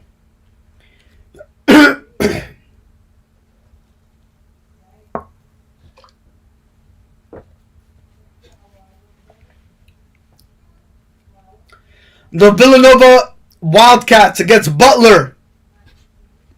The Villanova Wildcats, they beat Butler 78-59, your final score. The Centennial against Chattanooga. Chattanooga, they beat the Centennial 71-66, your final score. South Carolina Upstate against Longwood.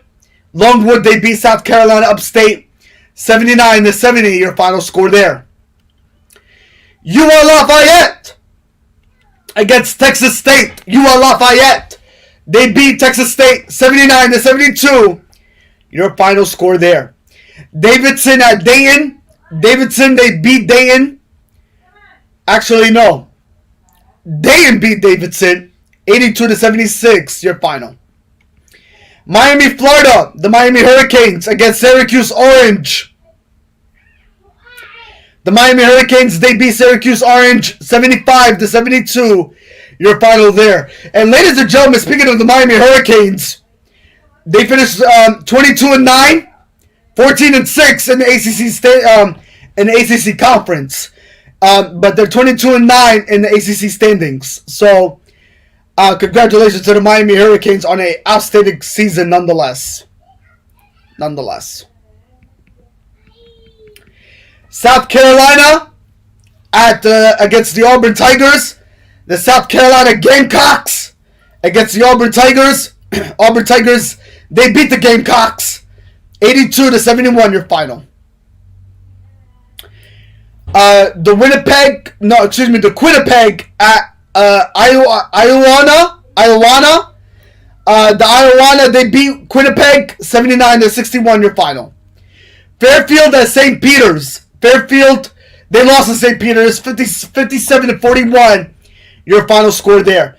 Marquette at Niagara. Niagara, they beat Marquette 83-52, your final. Kentucky at Florida. Ladies and gentlemen, the Kentucky Wildcats against the Florida Gators.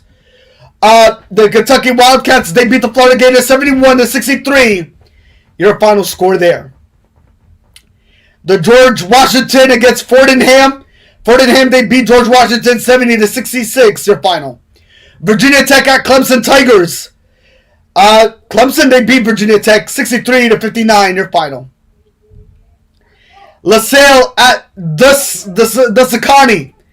The Saccone, ladies and gentlemen, they lost to LaSalle 85-76. Your final. North Carolina State at Florida State. Florida State, ladies and gentlemen, I believe that's the Florida State Seminoles.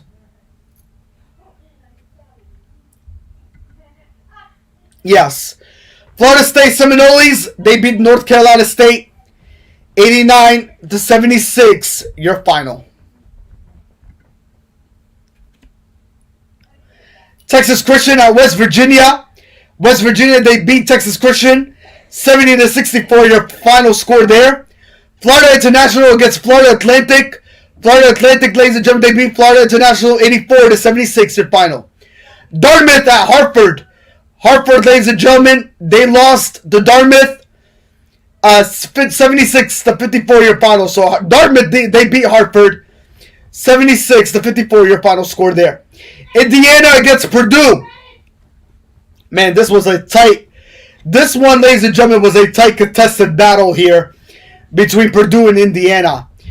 Purdue, ladies and gentlemen, I believe they finished the regular season with an incredible record in the Big Ten standings at 25-6. They're 14-6 in the conference. They beat Indiana 69-67. Again, this was a tight contested battle here. 2-point game. So, yeah, again, Purdue, they beat Indiana 69-67. Your final there. For Purdue, they finished 25-6. 14-6 in the conference.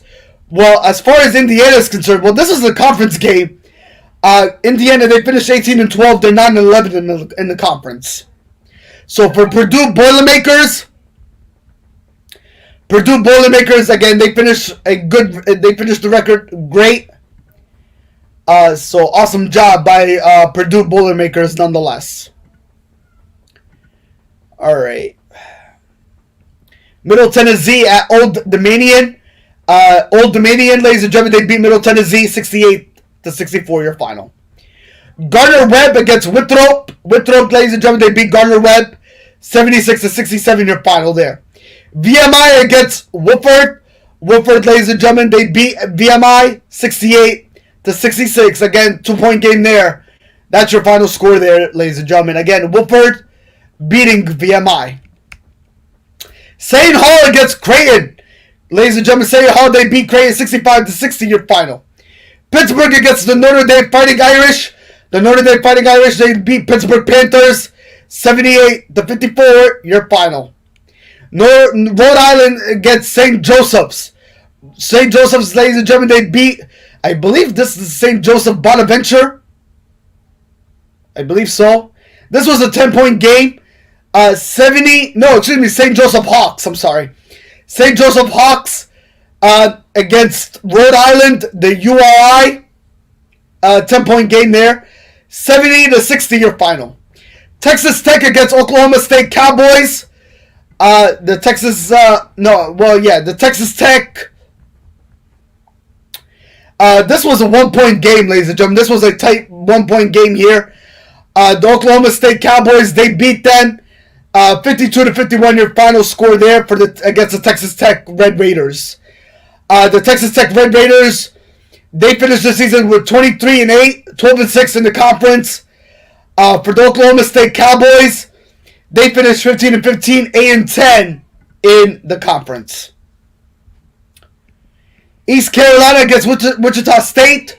Wichita State, they beat East Carolina 70-62, your final. Stanford against Arizona State. Arizona State, they beat Stanford 65-56, your final. California Baptist against Lamar. California Baptist, they beat Lamar 78-66, your final there. Little Rock against Troy. Troy, they beat Little Rock 69-62, your final. Marshall against Western Kentucky. Western Kentucky, they beat Marshall 78-69, your final score there. Louisiana Tech against UAB. UAB, they beat Louisiana Tech 87-74, your final there. Charlotte against Southern Miss. That game, well, you know what, ladies and gentlemen, I want to talk about that game for a minute. So,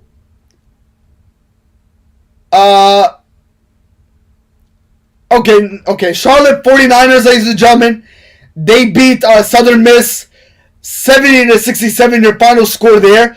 Charlotte, they finished the season in the CUSA standings 17-13, 10-8 in the conference. For Southern Miss, ladies and gentlemen, They finish the season 6-25, 1-17 in the conference. Again, 3-point game there. 70-67 your final. Rice against Texas San Antonio. Texas San Antonio, they beat Rice 82-71 your final there. North Texas against Texas El Paso. Texas El Paso, they beat North Texas 2-point game there. 70-68 your final there. Loyola Chicago against Northern Iowa. Loyola Chicago, they beat Northern Iowa 66-43 your final there. Georgia against Missouri. Missouri, they beat Georgia 79-69 your final there. 10-point game there. The Massachusetts against George Mason. Ladies and gentlemen, final overtime game there.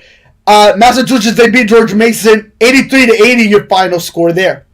Siena against Consales. Siena against Consales. Consales, they beat Siena 67-64 your final. Monmouth, New Jersey against Ryder.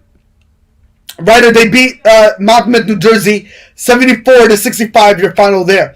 Oklahoma against Kansas State. Oklahoma, they beat Kansas State 78-71 your final there, ladies and gentlemen. So those are the Oklahoma Sooners against the Kansas State. Oklahoma Sooners against the Kansas State Wildcats. 7-point game there. Oklahoma Sooners, they beat Kansas State Wildcats 78-71 your final there, ladies and gentlemen. Texas, ladies and gentlemen, the Texas Longhorns against Kansas Jayhawks. Congratulations to the Kansas Jayhawks. Again, those are your champions of the regular season. This was actually an overtime game. The Kansas Jayhawks, they beat Texas Longhorns 70-63 your final. Again, in the Big 12 standings, the Jayhawks, they finished the regular season 25-6, 14-4 in the conference. As far as the Texas Longhorns are concerned, this was a conference game. Texas Longhorns, they finished their season 21-10, 10-8 in the conference. So again, congratulations to the Kansas State Jayhawks. Not Kansas State. Kansas Jayhawks. Congratulations to the Kansas Jayhawks on beating Texas Longhorns 70-63 your final score in overtime. Nonetheless.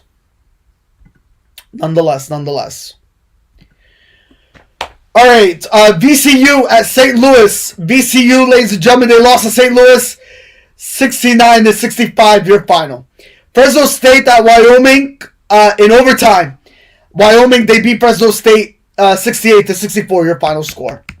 Chicago State at Seattle. Seattle, they beat Chicago State 74-66 your final there, ladies and gentlemen. Cornell against Columbia. Cornell, they beat Columbia 78-64 your final. Southeastern Louisiana against Northwestern State. Southeastern Louisiana, they beat Northwestern State in the men's college basketball picture. Southeastern Louisiana, again, they beat Northwestern State 85-80 your final score. UC Irvine against CSU Bakersfield. CSU Irvine beat Bakersfield 66-61 your final. Oregon against Washington State. Washington State beat Oregon 94-74, 20-point game there. Your final score there. Bethune-Cookman at Florida A&M. Florida A&M, they beat Bethune-Cookman 84-73 your final. All right. New Orleans against Nicholas State. Nicholas State, they beat New Orleans 92-85 your final. Texas A&M CC against Incarnate Word. Incarnate Word, ladies and gentlemen, they lost to Texas A&M CC 77-68 your final there. DePaul against Connecticut. Ladies and gentlemen, Connecticut, they beat DePaul 75-68 your final there, ladies and gentlemen. For the Connecticut Huskies, they finished with a 22-8 record in the Big East standings, 13-6 in the conference. For DePaul, ladies and gentlemen, they finished 15-15, 6-14 in the conference. So congratulations to Connecticut on defeating DePaul. All right. California against Arizona. Ladies and gentlemen, Arizona are your champions of the regular season. The Arizona Wildcats, man, their impressive record says it all, ladies and gentlemen, in the Pac-12 standings. 28-3, 18-12, 18-2 in the conference. They only have 2 losses in the conference, ladies and gentlemen. The Arizona Wildcats, again, they defeated California 89-61. I believe this was a conference game. Yes. California, 12-19, 5-15 in the conference. Man, the Arizona Wildcats are in good shape going into the college basketball March Madness. 28-3, 18-2 in the conference. Awesome fashion of a dominating basketball game there. 89-61 your final. Northern Arizona against Idaho. Northern Arizona, ladies and gentlemen, they lost to Idaho 78-69 your final. Portland State against Eastern Washington. Eastern Washington beat Portland State 83-75 your final there. Northeastern against William and Mary. William and Mary, they lost to Northeastern 68-63 in overtime. Southern against Alabama A&M. Southern, they beat Alabama A&M 50-49 your final. Grambling State against Alabama State. Alabama State, they beat Grambling State 78-72 your final. Arkansas Pine Bluff against Alcorn State. Alcorn State, they beat Arkansas Pine Bluff 100-77 your final. Northern Carolina against Montana State. Montana State, they beat Northern Colorado 87-85 your final score there for the Montana State basketball team. Princeton against Pennsylvania. Princeton, they beat Pennsylvania 93-70 your final. North Carolina against Duke University. Yes, the Duke Blue Devils. They lost to the North Carolina. They lost to the North Carolina, ladies and gentlemen, basketball team. 94-81 your final score there against UConn. Against UConn Tar Heels. So the Tar Heels, they beat the Duke Blue Devils 94-81 your final there. For the Duke Blue Devils, ladies and gentlemen, they finished the regular season 26-5, 16-4 in the conference. The UConn Tar Heels, ladies and gentlemen, the North Carolina Tar Heels are right behind, knocking on the door in the ACC standings, behind the Duke Blue Devils, 23-8, 15-5 in the conference. Again, North Carolina Tar Heels picked up the victory there, 94-81. Congratulations to the Tar Heels. I believe the Duke Blue Devils, as far as the rankings are concerned, the college basketball rankings, they might stay at the number 2 spot. They might fall down a little bit based off this loss. We shall truly see when the rankings get distributed tomorrow from the college basketball picture nonetheless. We'll see how that fares out for the Duke Blue Devils. All right, Iowa State against Baylor Bears. Ladies and gentlemen, congratulations to the Baylor Bears. They are your 2-time regular season champs. They beat Iowa State 75-68, your final score there. Vanderbilt against Mississippi. Vanderbilt, they beat Mississippi 63-61, your final there in the NCAA men's college basketball picture. Arkansas State against Georgia State. Arkansas State, ladies and gentlemen, they lost to Georgia State 65-62, your final there. Mercer against Furman. Furman, they beat Mercer 80-66, your final score. Mount St. Mary's against Bryant. Bryant, they beat St. Mary's 70-69 in a contested basketball game there. In a one contest game there. And in Bryant defeating Mount St. Mary's. Bellarmine against Liberty. Liberty, ladies and gentlemen, they lost to Bellarmine 53-50, your final there. Drake against Missouri State. Final overtime. Drake, they beat Missouri State 79-78 in a one contest battle there, ladies and gentlemen, your final score. Mississippi Valley against Jackson State. Jackson State, they beat Mississippi Valley 76-69, your final there. UC Riverside against Long Beach State. Ladies and gentlemen, in overtime. Long Beach State, they beat UC Riverside One contest game there. 73-72, your final. Brown, ladies and gentlemen, Brown against Yale. Yale, they beat Brown 74-65, your final. Tarleton State against Allegheny Christian. Allegheny Christian, ladies and gentlemen, they beat Tarleton State 61-56, your final. Georgetown against Xavier. Xavier, they beat Georgetown 97-75, your final. Jacksonville against Jacksonville State. Jacksonville beat Jacksonville State 54-51, your final there. Nebraska Omaha against South Dakota State. South Dakota State, they beat Nebraska Omaha 87-79, your final there. Oregon State against Washington. Washington, they beat Oregon State 78-67, your final score. Dixie State against Grand Canyon. Grand Canyon, they beat Dixie State 70-53, your final. Stephon F. Austin against Texas Rio Grande Valley. Stephon F. Austin, they beat Texas Rio Grande Valley 93-63, your final there. Mackenzie State against Houston Baptist. Oh my God, ladies and gentlemen, we need to talk about that game for a minute. All right, we need to talk about that game. Now, did anybody, by any chance, watch that basketball game yesterday? Did anybody watch that game yesterday? Ladies and gentlemen, without further ado, Mackenzie State versus the Houston Baptist. All right, the Mackenzie State Cowboys against the Houston Baptist Huskies. Ladies and gentlemen, that game, all right, went to 4 overtime. Ladies and gentlemen, 4 overtime game. Yes, and I don't think this game has nothing to show for it either. You're talking about Mackenzie State here, who is 10-21 on the season, 5-12 in the conference in the Southland standings, and then you got the Houston Baptist, who is 10-17 in the Southland standings, 6-11 in the conference. Oh my God, they had nothing to show for it. These two basketball teams here. But talk about a team. Talk about these two teams here in the college basketball program. Talk about fight to the finish and playing their hearts out, where this game had nothing. It did not matter at all.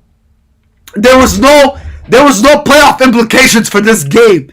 I mean, this game was all about, fighting, who's going to be the better team going into next season, pretty much. And Houston Baptist, ladies and gentlemen, the Houston Baptist Huskies, man, they proved it. They proved it with a statement here. Going into 4 overtimes to beat Mackenzie State 149-144. What a high-scoring game here. In a 4-point differential. Oh my God. Oh my God. Ladies and gentlemen, please rise up to this basketball game that you witnessed. Really had no playoff implications, none whatsoever. I don't even know what the atmosphere was like in this one, but I bet you your butt off that the Houston Baptist Huskies, that crowd was roaring and fighting till the end, being behind the Houston Baptist Huskies through thick and thin, fight to the finish. That's what NCAA college basketball is all about, folks. When you truly want to witness a game in the history of the making of college basketball history, and getting your popcorn ready nonetheless, this game right here between Mackenzie State and Houston Baptist was the game of all games to watch and show and tune into, where if you really enjoy overtime games, this one was definitely the one to watch between Mackenzie State and Houston Baptist. Man, what a game. What a game. Final score 149-144. Talk about a dominating fashion of a basketball game, and talk about a history here where they really had no marbles to play for, but to pretty much play for who's going to be the better team going into next season as they improve going into the offseason for the Houston Baptist. But what a game, what a showing nonetheless, and they truly did not disappoint to go off with a bang here for the Houston Baptist Huskies. What a game.